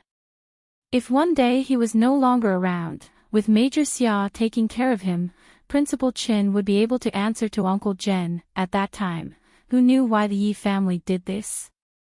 When old Madame Yi lost her son, everyone sympathized with her. After she lost her beloved daughter-in-law, the rumor that the little girl was a jinx was much more credible than the usual gossip. Chapter 1873. Yi Jifan, who happened to be the village official, was furious because of this. He said that old Madame Yi was too foolish and that Yi Qian wouldn't be able to live in the village in the future. Uncle Zhen was still in the army at that time. By the time he returned, everything had been settled. Yi Jifan didn't care that his family would be cursed by Yi Qian and went with Sun Dongqing to bring Yi Qian back. To the villagers, it was a happy ending. They didn't have to worry that Yi Qian would be arranged to stay at their house for a while. Not long after, old Madame Yi and old man Yi left Shuka village together and went to the coastal city with their daughter and son-in-law. The reason they left was that Yi Qian's life was too tough and would be a curse to her. The villagers more or less believed in fate and didn't suspect anything. Even when Sun Dongqing treated Yi Qian badly, the villagers didn't say anything. Yi Qian's life was too tough. Sun Dongqing raised her well. It was normal for a child to be beaten and scolded. If a child was disobedient, wouldn't they also be beaten and scolded? But who knew that not only did Sun Dongqing beat and scolded Yi Qian, sometimes she also didn't give Yi Qian food to eat. Other than dressing similarly to Ying, who knew what she did when she closed the door. Principal Chen recalled the expression on his uncle's face when he talked about these things. Every wrinkle on his weathered face was filled with deep guilt. It was a deep guilt towards Yi Qian.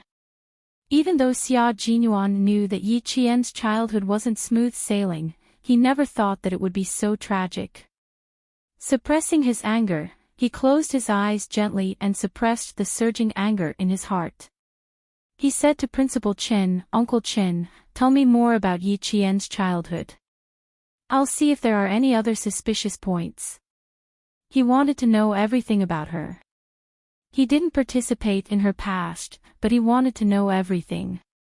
He wanted to know how painful it was for her back then so that he could dote on her more in the future.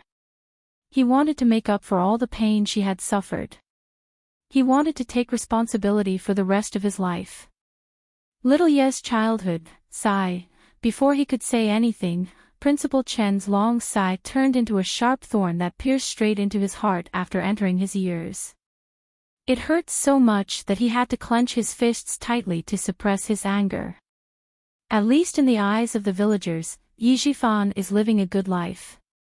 Every time he comes back, the first thing he says is, "Yi Qian, come out and see what delicious food I brought for you." After a long time, the neighbors started to feel that Yi Jifan had not let big brother and sister-in-law down. He wasn't afraid of being jinxed by bringing his niece, Yi Qian, into his home. "Every time I come back from the army, I'll ask about little Yi. Naturally, what I hear is that little Yi is doing well. She has food, clothes, and even goes to school." Later on, little Yi grew up a little. Everyone in the village knows that little Yi is naughty. She likes to get into trouble and likes to lie. Sometimes, Ying has to apologize on her behalf.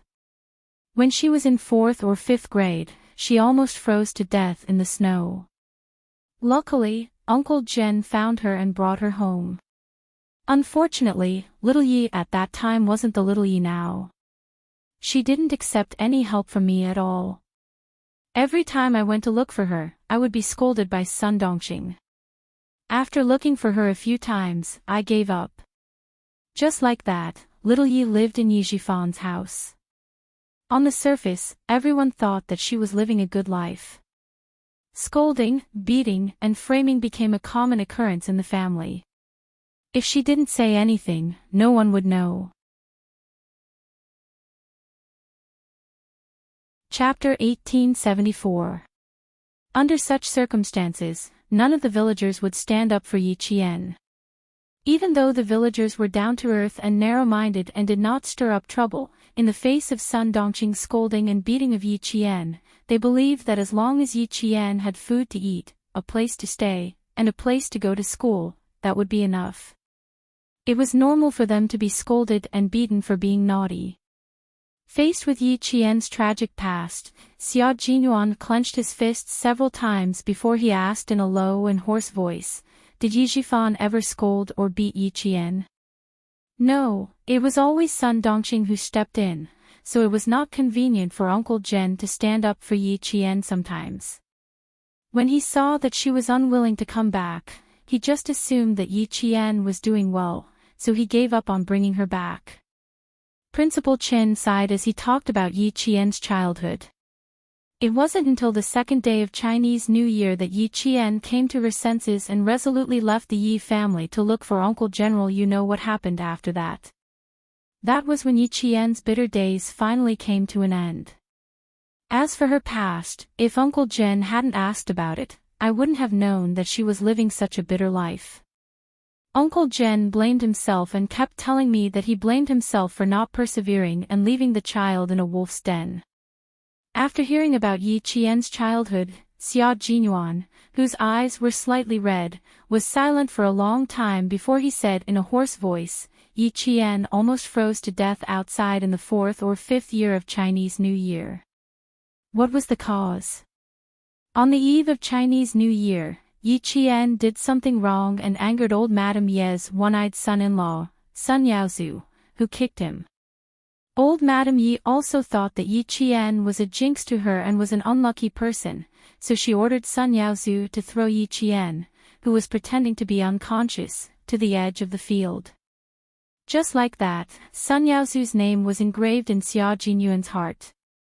He would settle the score with him and old Madame Yi. Life had given his little fox so many trials and tribulations, but she had never bowed her head and admitted defeat. Once she woke up, it was as if she had been reborn from the ashes. No matter how difficult the road ahead was, she had persevered and walked on with gratitude. Principal Chen told Xia Jinyuan everything he knew. Xia Jinyuan not only felt distressed, but also found all kinds of suspicious points while digesting all the past events.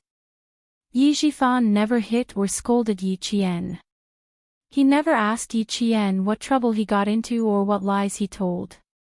He also never cared about Yi Qian's studies. Even when Sun Dongqing hit or scolded Yi Qian, he didn't ask. It wasn't until the incident on the second day of Chinese New Year when Yi Qian was forced to drop out of school that Yi Zhifan stood up for the first time. He said that Yi Qian got into trouble because of him as her uncle. In order to prevent her from continuing to affect the school, he asked Yi Qian to drop out of school and go home. This was the only time Yi Zhifan came to school for Yi Qian. It was for no other reason than to ask Yi Qian to drop out of school. After connecting the previous analysis with Yi Qian's childhood, Xia Jinyuan's eyes turned cold. He said in a low voice, Yi Zhifan didn't get involved in Yi Qian's matters because he wanted to protect himself. If anything happened, he could push all the blame to Sun Dongqing. The incident on the second day of Chinese New Year made Yi Zhifan think that the time was right. He could directly ruin Yi Qian's studies and make her drop out of school because of her reputation. As the mayor, he didn't use his power for personal gain, which showed that he was a fair person. Uncle Chen, you still have to hide our conversation from Yi Qian. I need to investigate a few more things. I'll let you know if I have any leads. Chapter 1875. What he could be sure of now was that firstly, someone had indeed killed Sun Xueqing. Second, this person was no ordinary person. He already had a certain amount of power back then. To be able to support Yi Zhifan all the way to the top, he must be even more powerful now. Third, why did this person kill martyr Sun Xueqing? Why did he want to cripple Yi Qian? What was the big secret behind all of this? He actually involved the next generation and caused Yi Qian to suffer so much. Fourth, did old Madame Yi and Yi Zhifan know anything? Fifth, why did Sun Yaozu want to kill Yi Qian, a child? Sixth, Yi Jifan was now in contact with the Du family. Was this person the one who pulled the strings? Was it so that Yi Jifan could contact the Du family to deal with the family Xia and Yi Qian? Everything needed to be investigated, and he had to start from the death of martyr son Xueqing. He had to use this as a breakthrough point to slowly tear apart the case. At the same time, he would tell old man Xia everything and have him pay attention to the Du family's recent movements. He would see if he could find any clues about the person behind the hornless dragon jade pendant. What do you want to investigate? Principal Chen's expression immediately darkened. No matter what you're investigating, it's very dangerous. There are too many things to investigate, Uncle Chin. I don't understand why someone would want to make things difficult for Yi Qian. I don't understand why they would want to cripple Yi Qian. The matter was too complicated. Even the intelligent and meticulous Xia Jinyuan couldn't straighten everything out in one go.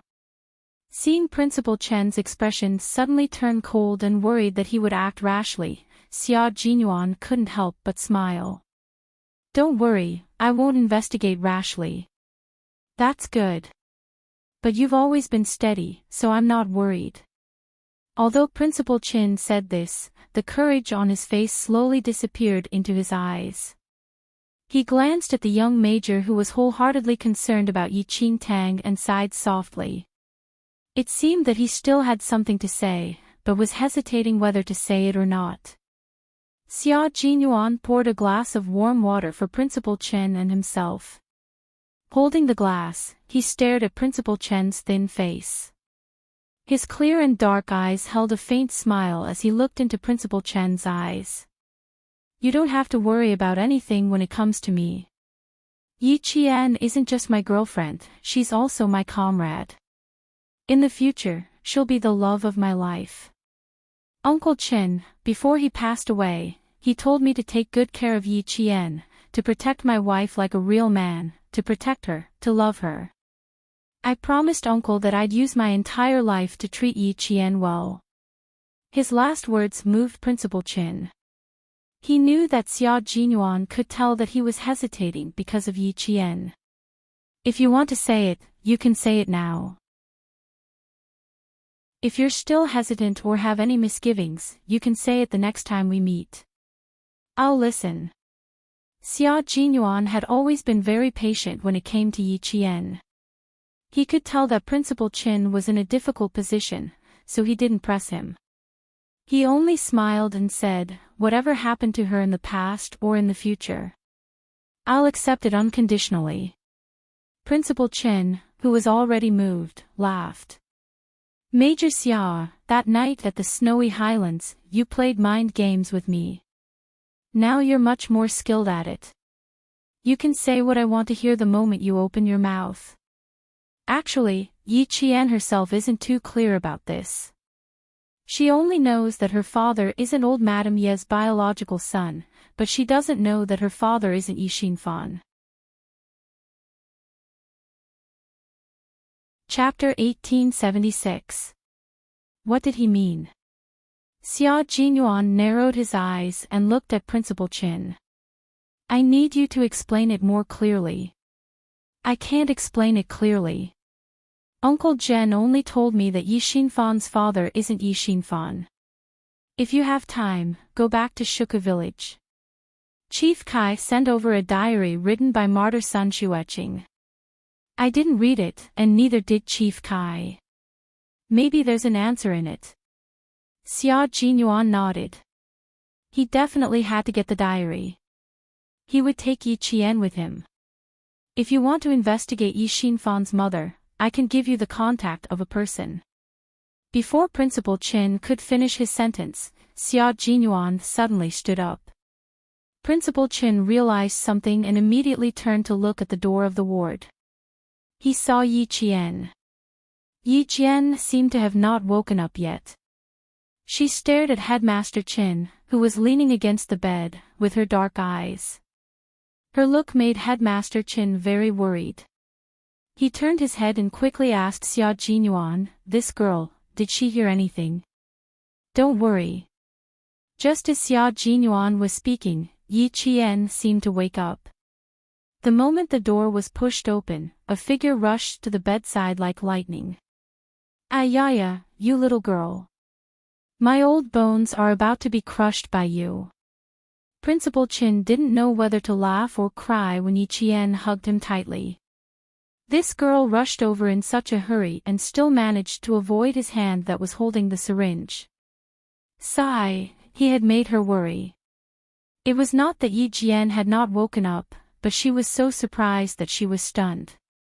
She hugged Headmaster Chen's shoulders with both hands and did not want to let go. She said in a muffled voice, "You're so skinny that only your bones are left. At that time, you promised me that you would take good care of yourself, but now, you see. Uncle Chen, you went back on your words." She didn't cry because she knew that her family didn't like to see her cry. She didn't feel sad because she was afraid that her emotions would affect Principal Qin. It's good to be thinner. Thinner people are more energetic and healthy when they get older.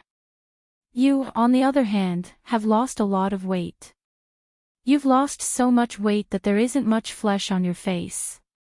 Principal Qin gently patted Yi Qian, who was trembling slightly. This child was so obedient that it made one's heart ache.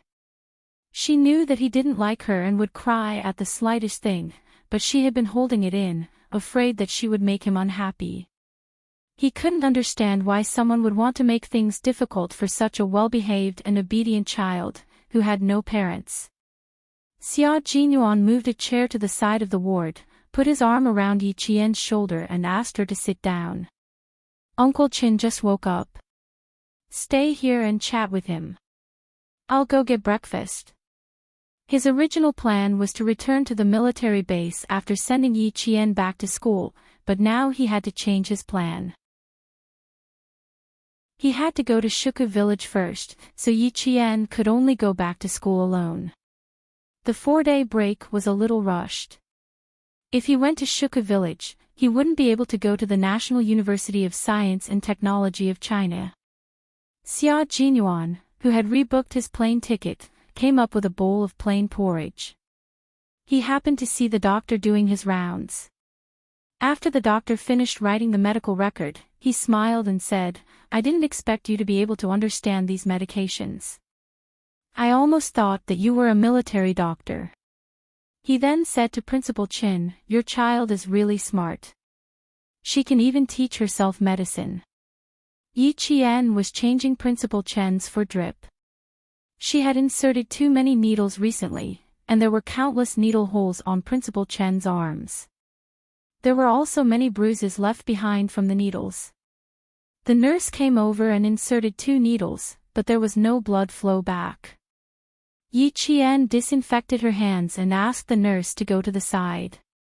She then inserted the needles into Principal Chen's arms with familiarity. This made the doctors around her think that she was a military doctor.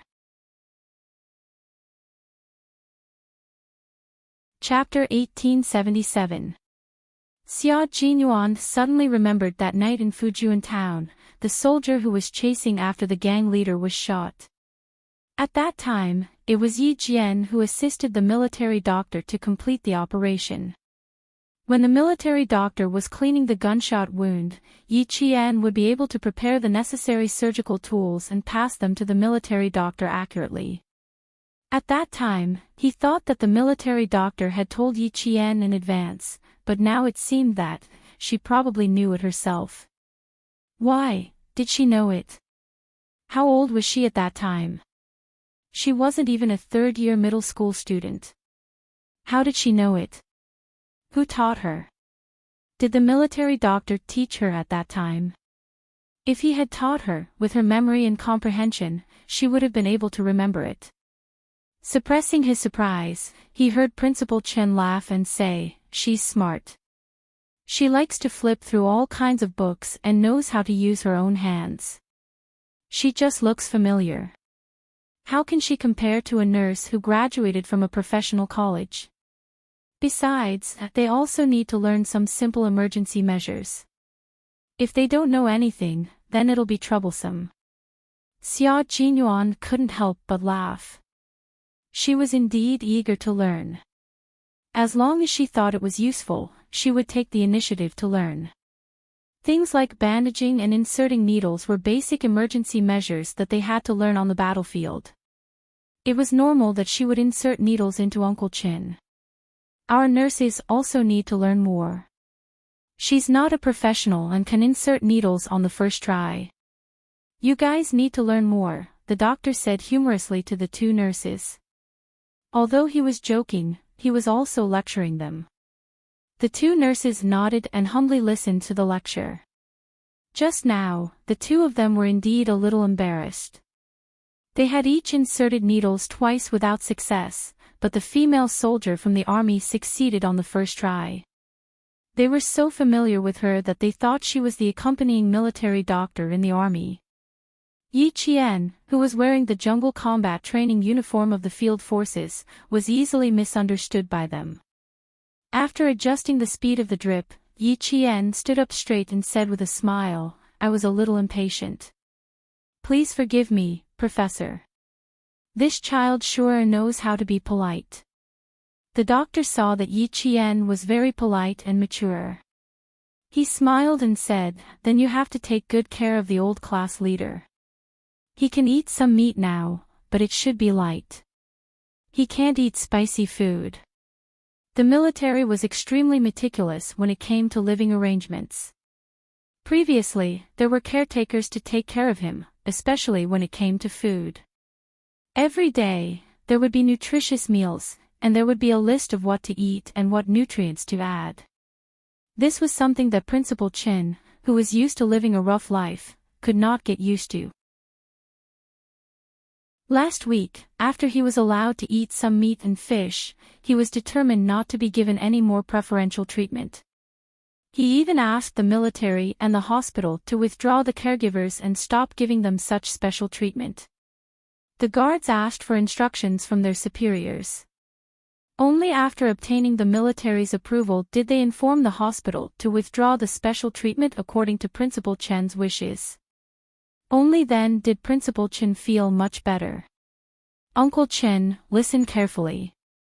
In the future, you have to quit drinking alcohol and spicy food." Although there were no caretakers, Yi Qian could supervise him better. Hearing this, Yi Qian immediately asked the doctor what he could and could not eat. He asked so carefully that Principal Chen could only feel helpless. When the doctor left, he even joked, "Looks like your nemesis is here. Our nurses will have an easier time in the future." The old class leader was very cooperative in other aspects, but he was not cooperative when it came to his daily life. He was afraid that the hospital would give him special treatment. Every time the caretakers delivered food, they would explain it in detail. Sometimes, they would even ask the nurses. This caused everyone in the department to collectively tell them that the food was from the cafeteria every day. Chapter 1878. To Principal Chen, the food in the cafeteria was more than enough. He did not need to be served like an empress dowager. To him, the food in the cafeteria was more delicious and appetizing. Abstaining from alcohol and spicy food is not a problem. Just don't arrange for any caregivers. I already feel that it's too troublesome to arrange 3 shifts of guards to watch over me. I feel like I'm going to become a useless person if you arrange for more. Principal Chen, who was drinking millet porridge, said earnestly, "You've already caused a lot of trouble for the military. You can't be so meticulous about everything. Little Yi, remember not to make any requests." "Uncle Chen, I'm just seriously ill. I'm not crippled.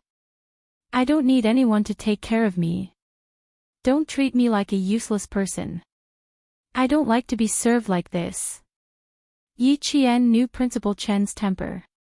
He had the same temperament as Uncle General. If the military needed them, they would be duty-bound to join the military.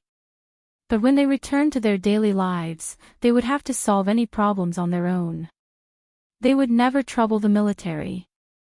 Uncle Chin was a strong-willed person and was once a world-class sniper.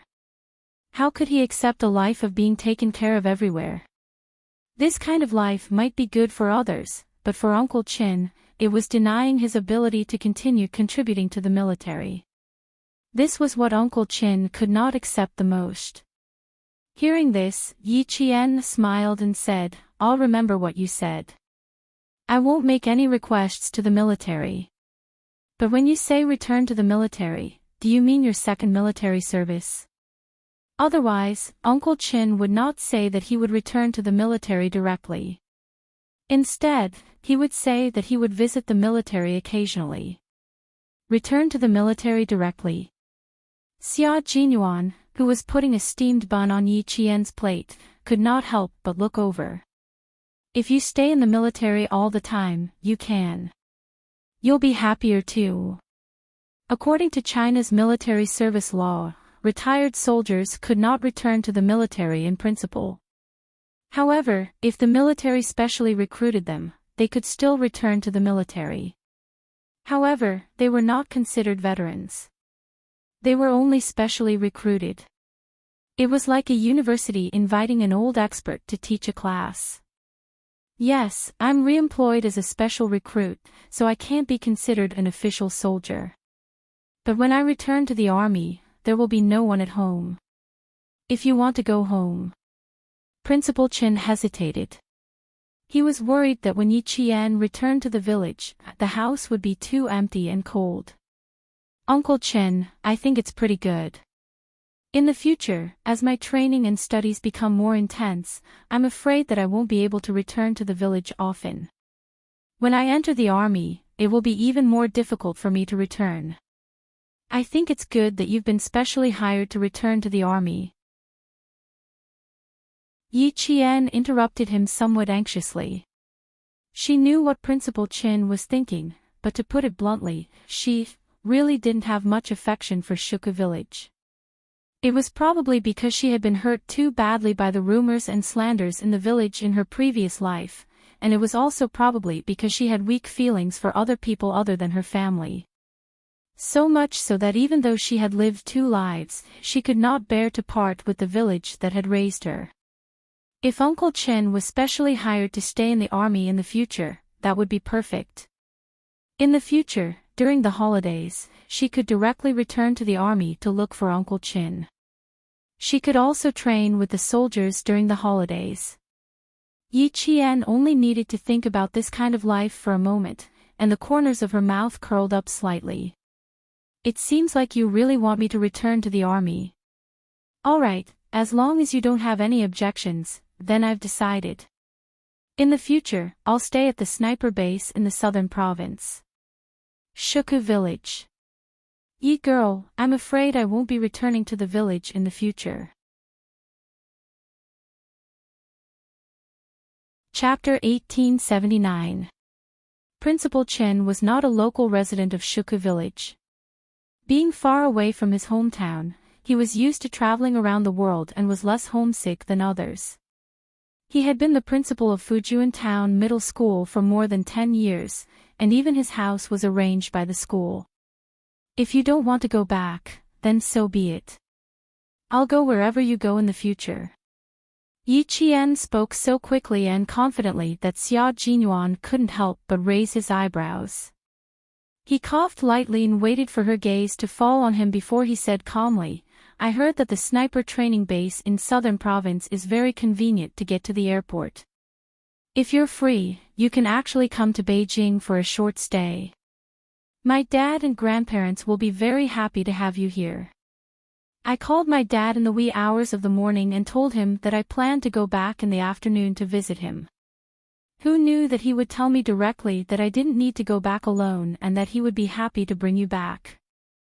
Yi Qian, who was chewing on a steamed bun, blushed a little. She stuttered, Who told you to tell the commander-in-chief that I was coming to Beijing? You deserve to be despised. Was it a bad idea not to go?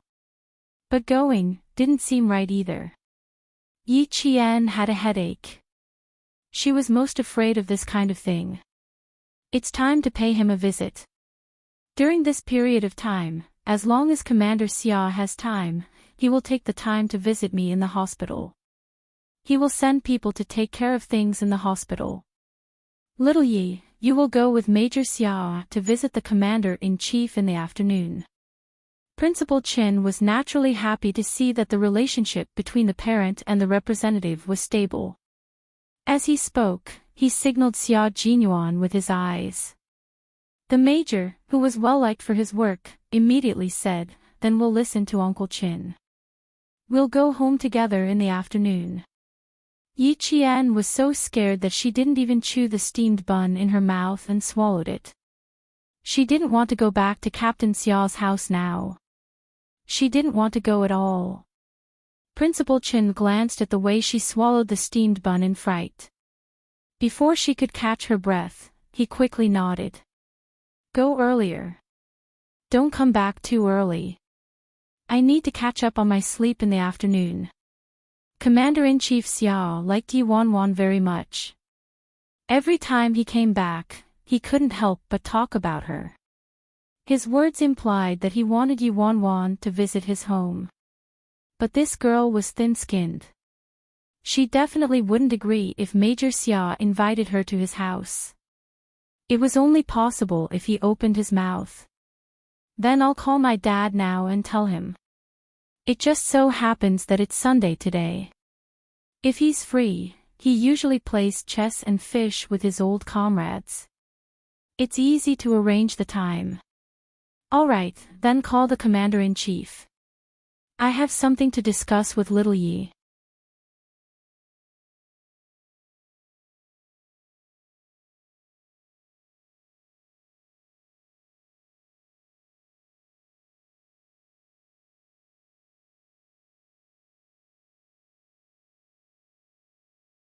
She had lived for 2 lifetimes before encountering something like this, so there was always a sense of fear in her heart.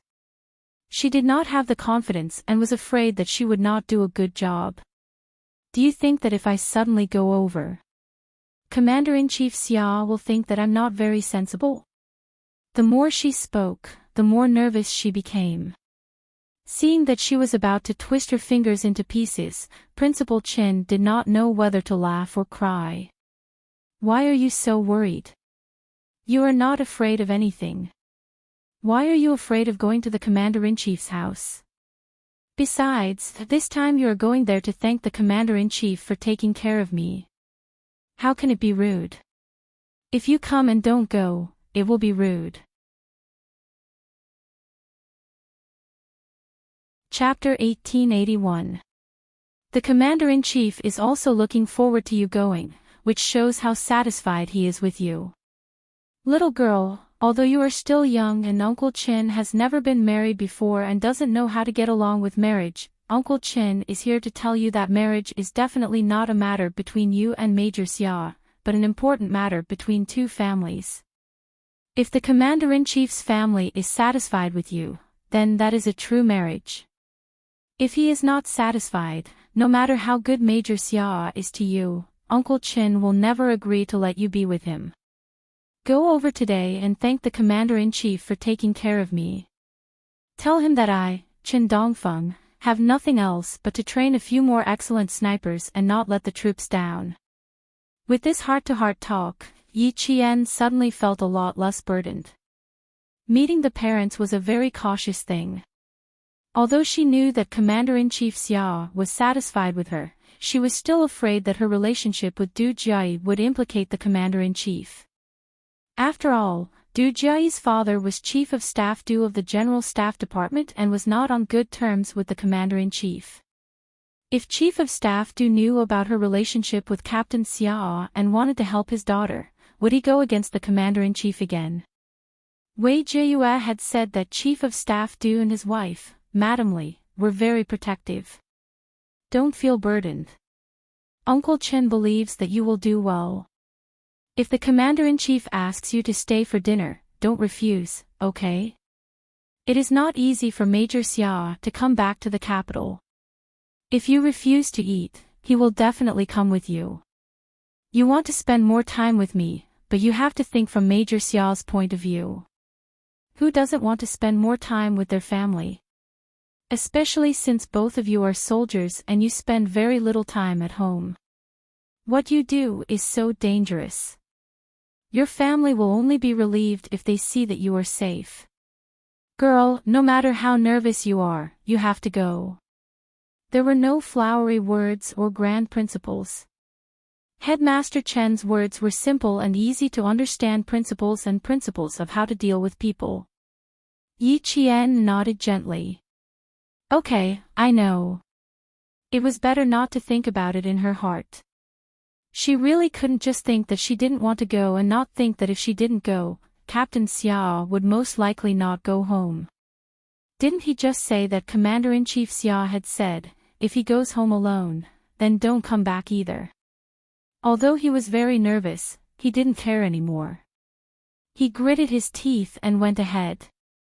Yi Qian gritted his teeth as he made his way to the entrance of the courtyard.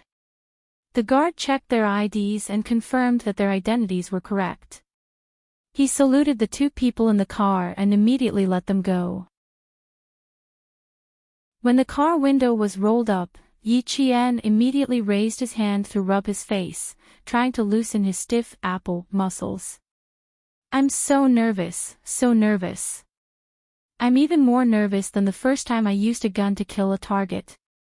She rubbed her face, pouted her cheeks, tugged at the corner of her clothes, adjusted her hat. She looked extremely nervous. Xia Jinyuan tried hard to hold back his laughter. He was afraid that his laughter would provoke this little ancestor, so he directly opened the car door and rolled on the ground. He didn't even wait for Xia Jinyuan to stop the car before he left.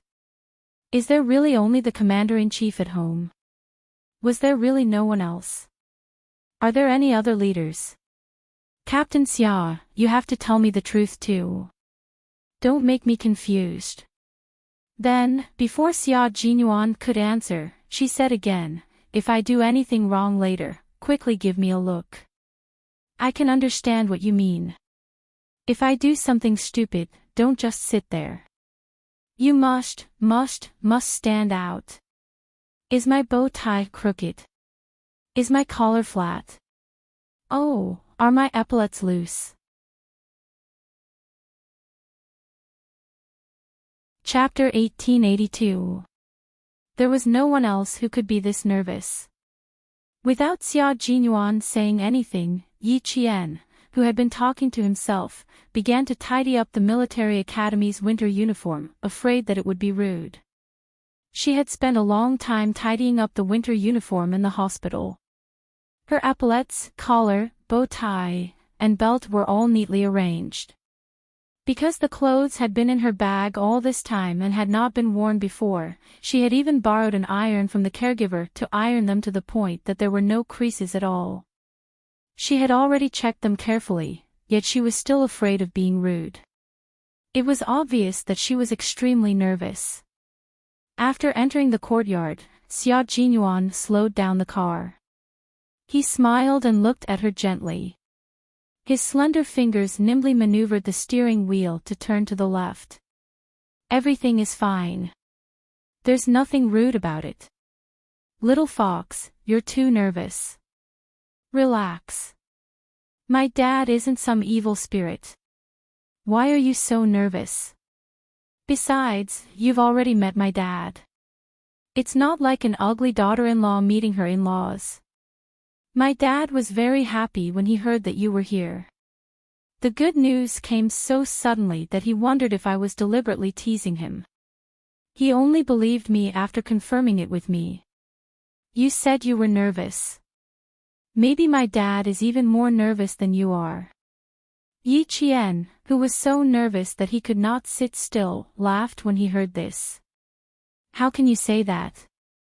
Why would the commander-in-chief be nervous?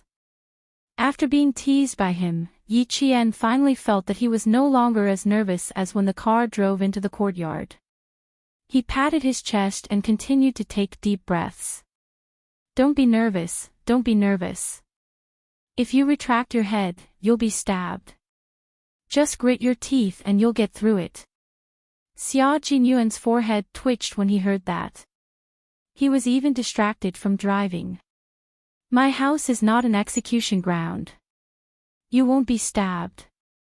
Don't you usually have psychological training? Why isn't it working now? It's two completely different concepts. Yi Qian glared at him and continued to take deep breaths. Those psychological training are either for combat or for captives. How can it compare to this? Why can't we compare? You're so nervous right now. You're even more scared than going into battle with a spear. Little fox, you have to calm down. Why don't you just imagine my father as a heinous bad guy, and you as a spy whose main purpose is to gain the bad guy's trust so that it'll be easier for our army to infiltrate and steal the enemy's intelligence so that we can win the battle. Faced with Yi Qian's nervousness, Major Xia tried to hold back his laughter as he came up with one bad idea after another. Most of them were based on slandering his old man so that Yi Qian could relax a little. Yi Qian finally understood how Commander-in-Chief Xia and Captain Xia got along. You insult me, I insult you. As long as there was an opportunity, they would roll up their sleeves and fight it out. The first time they met, the Commander-in-Chief had said that he often fought with Captain Xia back then. It seemed like it was true. There was no lie at all. This way of getting along with each other might seem like they didn't have much feelings for each other, but in fact, the relationship between father and son was quite close. They got along like brothers and were on the same level. It was a very relaxed way of getting along with each other. Yi Qian said somewhat enviously, "You have a very strong father-son relationship with the Commander-in-Chief." Faced with the sudden praise, the thick-skinned Major Xia actually felt a little uncomfortable. The old man and I used to fight a lot in the past. We didn't like each other. The father-son relationship you mentioned probably came from fighting. But the children in our courtyard are all similar. Take Han Zhang for example. He used to scheme with me about whether to steal his father's gun. Let's make them anxious. Chapter 1883. Xia Jinyuan didn't want to talk about his dark history, but when he saw the excitement in Yi Qian's eyes and how she didn't look as nervous as before, Major Xia was still willing to use his dark history to make her happy. A man who was willing to coax you with a dark history that he didn't want to talk about was usually your Mr. Right, because he was willing to share the rest of his life with you, only hoping that you could completely walk into his world. Although I'm a gangster, I can't steal a gun. But since Han Zhang mentioned it, I didn't want to dampen his spirits, so I immediately nodded and agreed. Guess what I did after that? You also stole the Commander-in-Chief's gun.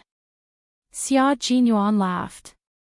Silly fox, how can a gun be stolen so easily? The current gun control law is not a modified version. There were strict regulations back then. Although I'm a gangster, I know that if a soldier loses his gun, he will be fired. Although I don't get along with old man Xia, I won't steal his gun. Then what bad things did you do? Yi Qian really liked hearing about it. Hearing about his childhood made her feel like he was making up for her missing childhood. I don't think it's a bad thing. Han Zhang gets angry every time I mention it. When I went back, I thought about it and was afraid that Han Zhang would really steal the gun, so I ran back to the Han family and told Uncle Han. When Han Zhang came back from his calligraphy class, he was greeted with a whip. Han Zhang was beaten until he cried out in pain. Yi Qian couldn't help but laugh out loud. Her laughter was as clear as spring water and was filled with the flavor of sunshine. Han Zhang must be angry. He couldn't make up his mind and specially came to ask you. It wasn't easy for him to make up his mind, but you betrayed him right after he made up his mind. He was beaten up until he cried out in pain before he even did anything bad. It would be strange if he wasn't angry. After Han Zhang was beaten up, he said that it was worth it to be beaten up for doing something bad. He didn't even have time to do anything before he was beaten up. It was a big loss. Speaking of the past, Xia Jinyuan couldn't help but want to laugh. He had done so many horrible things that he couldn't even finish recounting them in 3 days and 3 nights. Uncle Han beat Han Zheng up and even brought some fruits over to thank him. When my dad heard that, he felt that Han Zheng didn't have the guts to do that. I was probably part of it. When Uncle Han took a step forward, I would be beaten until I cried out in pain. Ever since this incident, I've understood one thing. Before doing something bad and snitching on others, you have to consider whether you're important enough. Although Uncle Han came to thank me, he also exposed my involvement. In the future, if you want to do bad things, you must remember that you can't leave a tail behind. You must not casually snitch on others. You must hide yourself well. You must hide your achievements and reputation. Yi Qian was laughing so hard that tears were welling up in the corners of his eyes. Even though Captain Xia did not have a mother by his side during his childhood, he was still very happy with the love of his family. Captain Xia, you're very lucky, she said sincerely. Trust me, little fox, we will always be happy. Her childhood was filled with darkness. He was willing to use his own childhood to fill her with longing for her childhood life.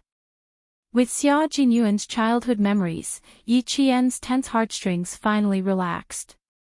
When the car drove into an ancient Shanghai courtyard that was even covered with ivy vines outside the red walls, the smile on Yi Qian's face did not disappear. When the security guard saw the car drive into the garage, he immediately went into the room to report. Commander-in-Chief Xia, who had long been prepared for his future daughter-in-law's visit, quickly stood up, straightened his clothes, and personally opened the door to welcome her. At least that guy had some ability. He knew how to coax his wife back.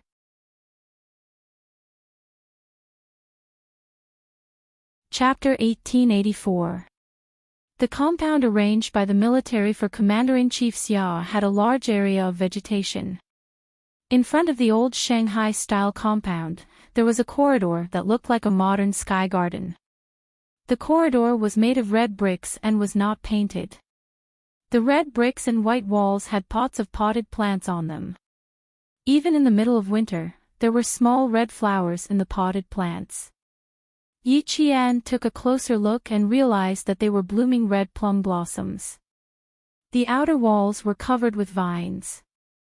Because it was winter, all the green leaves had withered, leaving only brown vines that looked like spider webs clinging to the walls. Yi Qian shifted her gaze to the second floor. The ivory-white old-style window arches looked freshly painted against the red bricks. They were very clean. One of the windows in one of the rooms was pushed open. The light-colored gauze curtains danced gently in the wind. It made Yi Qian feel as if someone was watching her from above. Yi Qian shuddered, and her heart, which had just relaxed, tensed up again. Just as she was about to speak, she saw a dark green figure pass by behind the pillars in the corridor. Yi Qian puffed out her chest and sucked in her stomach. Her expression was so serious that it was as if she was returning to a government office to report on her work. She even muttered, "Walk faster, walk faster, walk faster. The commander-in-chief is already here. Don't let him wait for too long. Walk faster, why are you walking so slowly all of a sudden? You can't even walk properly. Little fox, I have to match your pace to walk faster." Xia Jinyuan wanted to laugh again. At the same time, he felt that his bad habits were a little too deep. It was a little too unkind. His girlfriend was so nervous that she was walking properly, but he just wanted to laugh. Cough, no, he couldn't laugh. Laughing would ruin things. It wouldn't be too late to laugh after he brought her in. It was too interesting. He was used to Little Fox's calmness that was beyond her age. He had never seen her embarrassed before. Today was a fresh experience for him. No matter how he looked at it, it was not enough. Xia Jinyuan, who was usually able to walk properly, held Yi Qian's hand and squeezed it slightly. "Come, follow me." Yi Qian was really embarrassed at this moment. She did not expect herself to take a straight step.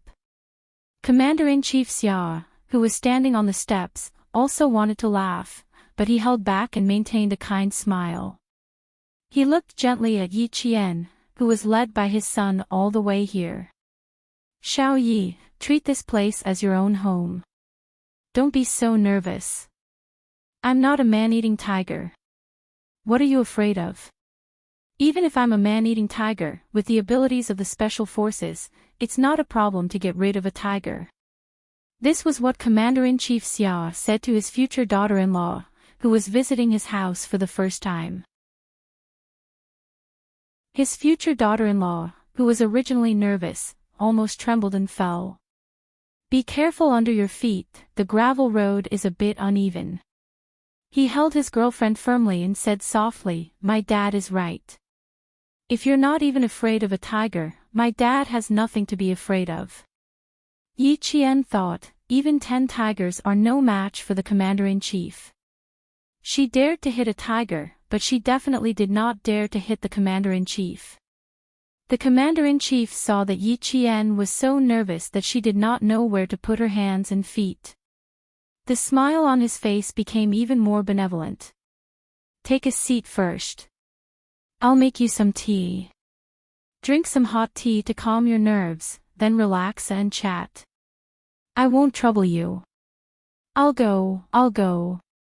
Yi Qian, whose butt had just touched the sofa, suddenly jumped up and looked like she was ready to make tea at any time.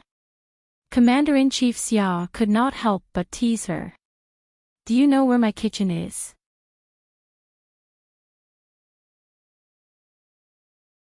Chapter 1885. Where was Commander-in-Chief Xiao's kitchen? He really didn't know. Yi Qian stood up and sat back down silently. He had already despised himself 100 times. When Commander-in-Chief Xia went to the tea room to make tea in a good mood, Xia Jinyuan came up to Yi Qian and said with a smile, "Don't worry, you'll know where my kitchen is after you come here a few more times. I'll also tell you where my room is later and invite you in to have a seat." At that moment, there was a little person dancing happily in the major's heart. When he saw Yi Qian's embarrassed state, he couldn't help but love him even more. He was too cute. How could he be so cute? He was so cute that he really wanted to kiss him. Xia Jinyuan glanced at the corridor leading to the tea room from the corner of his eye. He immediately seized the opportunity and kissed Yi Qian's cheek at lightning speed. "Give me a kiss so you can relax." Yi Qian jumped when he was kissed. He covered his cheek with his hand and quickly glanced in the direction where the commander-in-chief had gone. He glared at the man who still dared to be impudent. "You're even more nervous now. You need to stay away from me. Are you sure you want me to sit away? You don't want me to support you?" Xia Jinyuan raised his eyebrows. There was a deep smile on his elegant face. He pretended to get up and sit on the other side. "Then I'll really go over there. You can have a good chat with the old man while you drink tea." Yi Qian grabbed his arm and pinched it. "Don't you dare." He then asked softly, "How does the commander-in-chief usually settle his meals?" Family Xia didn't have any servants. There weren't even any servants to cook. There was no sign of a mistress in the house.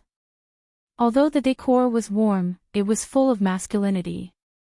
"It's easy to settle. I usually settle it at the military headquarters. Occasionally, I'll come back early and call the guards in advance. The guards will take care of the meals." Sometimes, he would go to the North Sea to rest. Family Xia's old house is near the North Sea, so he would go back to accompany Old Master and Old Madam. Ever since Xia Jinyuan was admitted to the National University of Science and Technology of China, Commander-in-Chief Xia sent the old servant who had been serving him and his father to Old Madam Yang and did not hire another servant. Then you should spend more time with the commander-in-chief when you're resting. You should also go back to the old mansion to visit Grandpa and Grandma often. Her voice was so soft that she had to prick up her ears to hear it clearly. Even so, Yi Jian was still worried that Commander-in-Chief Xia would hear her. Xia Jinyuan gently squeezed her hand and said with a faint smile, "You have to go back to visit Grandpa and Grandma. Are you blaming me for not taking you to visit them? Why don't we go to the old house tonight? Take a look at the two elders." "I didn't mean that." Knowing that he did it on purpose, Yi Qian could only hold it in for the time being. "Don't mention going back to the old mansion later. I can say that I'm here to thank the commander-in-chief, but if I visit the two elders, I'll become mute." He knew that she wasn't fully prepared to face his family, so how could he make her feel awkward? Seeing that she was so close, Xia Jinyuan lowered his head and pressed his forehead against hers intimately. He rubbed it a few times before looking up and smiling gently. "Okay, I won't scare you anymore. Don't worry. I won't take you back to the old mansion today. You have to be prepared. I have to give you time. But we'll definitely have to go back to the old mansion in the future. You have to be prepared in advance. The earliest is next year. Old Master will be celebrating his 90th birthday next year. If we have time, we have to be there." Chapter 1886. There was still a year to prepare, so Yi Qian felt that he would be fine. He nodded and said, "Okay, if I have time, I will definitely accompany you home." "Really?" Xia Jinyuan raised his eyebrows. There was a deeper meaning in his smile. Yi Qian didn't seem to realize that he had just agreed to something. He nodded and said, "Of course, I always keep my word." "Okay, I will remember." Major Xia smiled like a cat that had stolen a fish. No matter how you looked at it, there was a deeper meaning behind his smile. Yi Qian didn't know about family Xia's rules. If a man with a family Xia brought his girlfriend home to attend the birthday banquet, it meant that their relationship was stable enough that they could get married and have children at any time. Yi Qian, who didn't know, agreed to Major Xia's proposal. He believed that he was the wife of family Xia and Major Xia's wife. Major Xia was naturally happy that their relationship had changed so drastically. When the commander-in-chief came out with the tea, he saw the two of them sitting side by side on the two-seater sofa, their heads touching as they chatted. He felt very comfortable. In his life, he had lived up to the heavens, the earth, the country, and the people. But he had let down his only son. He owed him too much, so he didn't have the confidence to educate him. He had to straighten his neck and roar in order to feel a little more confident. He felt more at ease when he saw the young couple kissing each other. They seemed to be in a good relationship. Yi Qian heard footsteps behind him. He was about 2 fists away from Xia Jinyuan. He immediately stood up and greeted him. "Commander-in-Chief, I can do it myself." "Shao Yi, don't be so formal. We don't need to be formal at home. You can call me uncle. I will be happier when I hear that." Commander-in-Chief Xia wasn't as rigid as he was at work. He was witty and humorous. However, he had been in the military for many years and held a high position. Even when he smiled, he still had a dignified aura about him. Commander-in-Chief Xia handed the steaming teacup to Yi Qian, who blushed when he heard his words. He added, "You're making me even more nervous." Hearing this, Yi Qian did not know how to respond without being rude. Come. Sit. Old Six, let little Yi sit down." Director Xia did not want his future daughter-in-law to be afraid of him. Although he was wearing a military uniform, he deliberately restrained his military might. He was afraid that she would be too nervous and not dare to come again after her first visit. Have a seat, don't stand on ceremony. In front of the commander-in-chief, Xia Jinyuan hid his bad habits very well. He did not do anything that would make Yi Qian feel even more unnatural. Even the way he spoke was much more normal. The tea was very hot. Yi Qian took a small sip and was about to put the teacup on the coffee table when a pair of slender hands reached over and took the teacup for her. Be careful not to burn yourself. After taking the teacup, Xia Jinyuan also took a sip from her cup before putting the teacup on the coffee table. Yi Jian, who was blushing, kept receiving the gaze of Commander-in-Chief Xia. She straightened her back and sat upright, not daring to relax at all. Go home and relax. Although this is your first time home, this will be your home in the future. It will make you relax and feel happy. Not many people could completely relax in front of him. Commander-in-Chief Xia smiled and looked at the nervous but magnanimous girl. He kindly asked about Principal Qin. He's about to be discharged. He wanted to be discharged for a long time. He even wanted to run out of the hospital and ask for permission later. In the end, he didn't succeed and was stopped by the guards. I had to reprimand him a few times before he calmed down. It's only a few days until he can be discharged. I don't know if he can stay here for the next few days.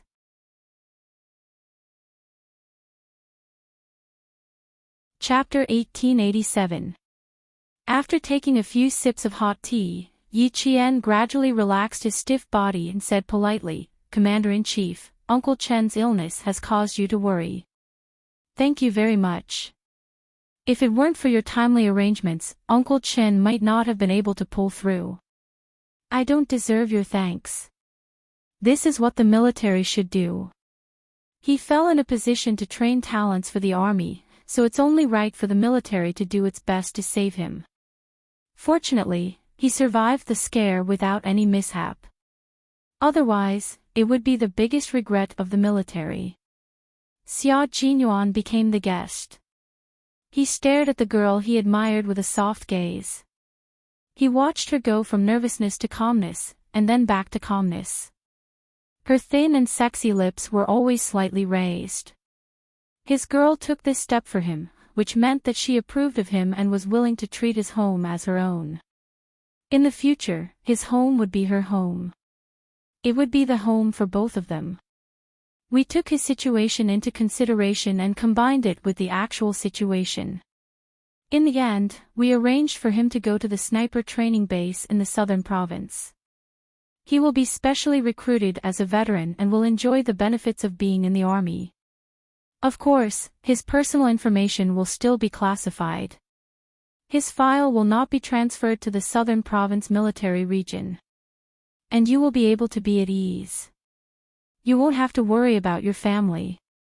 You can focus on completing your studies without any burden. Even the guards were standing outside the living room. There was no one else in the living room. Yi Qian, who had relaxed, calmed down and faced the various questions from the Commander-in-Chief. After talking about Principal Qin, Commander-in-Chief Xia asked about Yi Qian's studies. You won't be staying in Beijing for long this time, right? I remember that the midterm exams for the National University of Science and Technology are coming up. How's your revision going? Did you miss your studies because of training? Commander-in-Chief Xiao's intention for Yi Qian to come here this time was to introduce himself to Yi Qian. He didn't have any intention of inspecting Yi Qian. Therefore, he only asked about Yi Qian's current situation. Yi Qian smiled and answered seriously, my revision is going well. During training, Captain Xia tutored me. I've already finished reviewing the important content. We'll rush back to school tomorrow morning and start the exam the day after tomorrow. She had to leave school on December 12th to start a 45-day training. After that, there were only 3 days left before the school's midterm exams. Calculating the time, it would be the day after tomorrow. Therefore, she had to return to school tomorrow morning. Military academies are different from high schools. Academic results are ranked second, while comprehensive physical fitness results are ranked first. Although you have 45 days to train outside, I believe that with your ability, you can do both at the same time and achieve good results in both your specialization and comprehensive physical fitness. Commander-in-Chief Xia couldn't help but nod when he found out that Xia Jinyuan took time out to tutor Yi Qian every day. It seemed that his little rascal knew how to coax his wife better than he had imagined. Starting from his studies, Yi Qian was able to gradually relax. Commander-in-Chief Xia was like an elder in the family as he made suggestions. At the same time, he was also concerned if Yi Qian had any difficulties. If there were any, he should mention it and so on. More than an hour passed by just like that. Yi Qian arrived at the compound at 3:00. In the blink of an eye, it was already past 4:00. Commander-in-Chief Xia, who didn't realize that time had passed by quickly, was still teaching Yi Qian. You have a lot of room for improvement. In the future, you have to be as steady and solid as you are now. You don't have to worry about Principal Qin. I had a small meeting with the southern province. He will be specially hired to return to the army and train a group of snipers like you.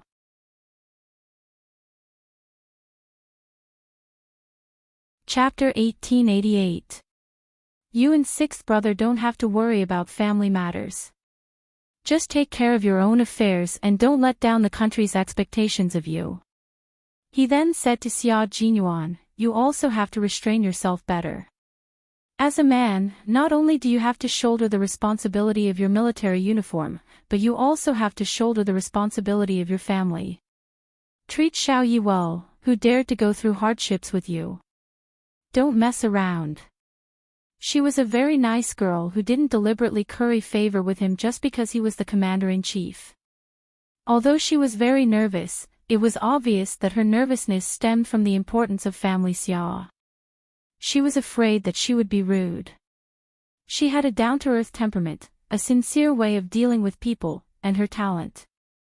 Every family would like such a female soldier. Commander-in-Chief Xia didn't want such a good girl to fall into his family. Xia Jinyuan, who was once again reminded, curled his lips and sighed to Yi Qian. See, I'm really not Commander-in-Chief Xiao's biological daughter. I should be the son-in-law who moved in with his family, and you should be the biological daughter. If I had a daughter like Yi Qian, I definitely wouldn't let her marry you. The commander-in-chief smiled slightly and attacked his son mercilessly. It's all thanks to our ancestors that you were able to find Xiao Yi now. Faced with the attack from his biological father, Xia Jinyuan, who had always been mentally strong, immediately agreed happily. Yes, you're right. In the future, I will definitely take good care of your biological daughter and won't let her suffer the slightest grievance. You have to do what you say. Don't try to make empty promises. Take Xiao Yi around and familiarize her with the environment. I'll take care of some small matters. Seeing the guards coming over, Commander-in-Chief Xia knew that he had something to take care of, so he got up and prepared to go back to the study. Xia Jinyuan looked at the time. It was almost time to prepare dinner. He pulled Yi Qian's hand and stood up together. Yi Qian was caught off guard and was startled by his sudden handshake. Why are you pulling my hand in front of the commander-in-chief? She naturally wanted to pull her hand back, but Xia Jinyuan did not let go. Instead, he interlocked his fingers with hers, making it impossible for her to break free. The major's expression did not change as she said, Dad, it's better to let Uncle Blessing and Aunt Blessing come back in the future. With them around, Yi Qian and I can still eat hot food when we come back. I have to think about it. I won't be having dinner at home tonight. I've booked a table outside. We'll go to the hospital together. You guys go ahead, I'll be quick. Commander-in-Chief Xiao looked at Yi Qian with a gentle gaze as if he didn't notice their little actions. Just take a look around. You don't need sixth brother when you come back in the future. You can go home on your own. In the morning, when Commander-in-Chief Xia heard that Yi Qian was coming to visit, he planned to invite Uncle Blessing and Aunt Blessing back to make dinner. The family of 3 could even have a drink together. However, Xia Jinyuan said not to alert the old mansion for the time being, in case the whole family was alarmed and came running to the house. He was afraid that Yi Qian would be so scared that he wouldn't dare to visit again. Now, he's asking Uncle Blessing and Aunt Blessing to come back. Did something happen while he was making tea? Okay, you go ahead. Yi Qian, whose hand was held and could not break free, bowed slightly. Her ears were slightly hot as she watched the Commander-in-Chief stride away and go to the study. My dad will like to see the 2 of us holding hands. Struggling so hard, aren't you afraid of dislocating your wrist? Their fingers were intertwined. Xia Jinyuan looked at her red ears and bent down to get closer to her. Why are you still so shy? It's just holding hands.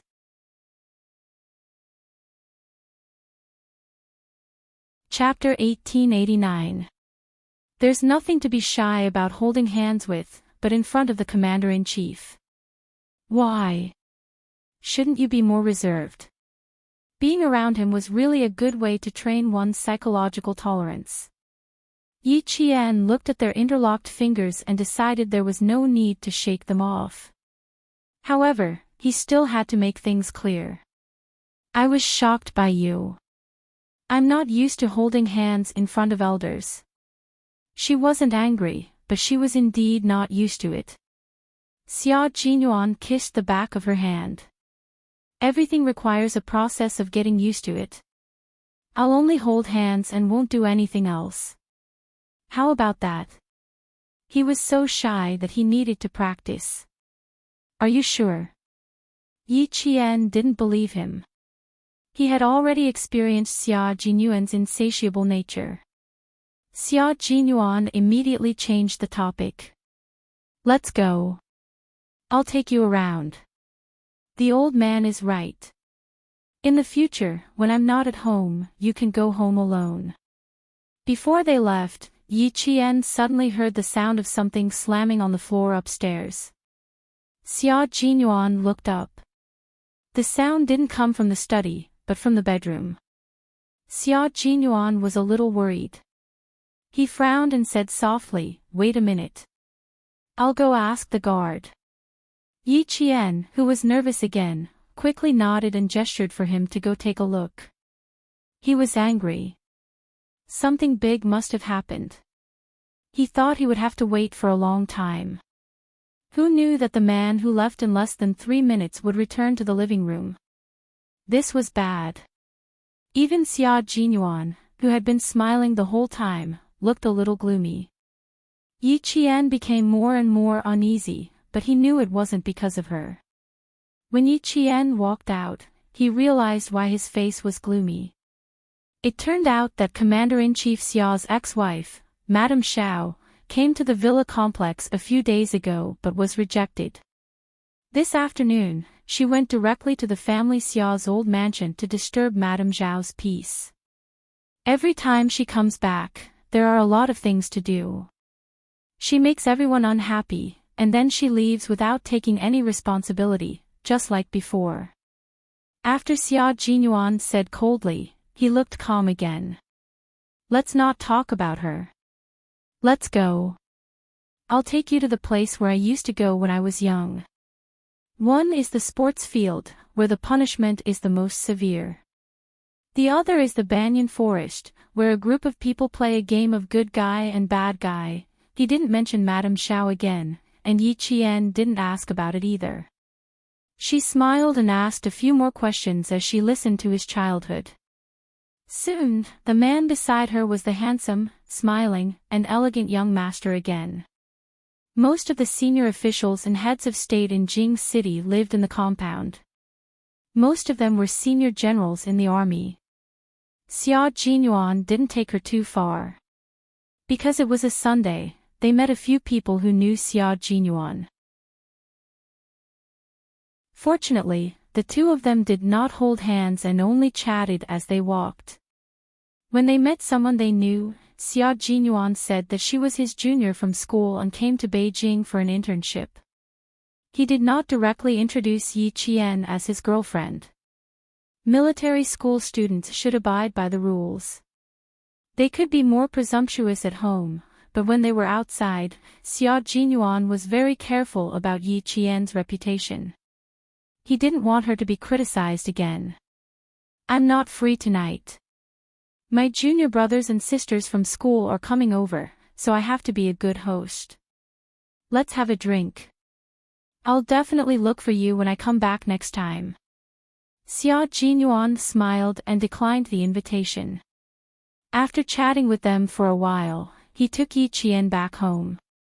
The people who asked him out for a drink were all of the same age.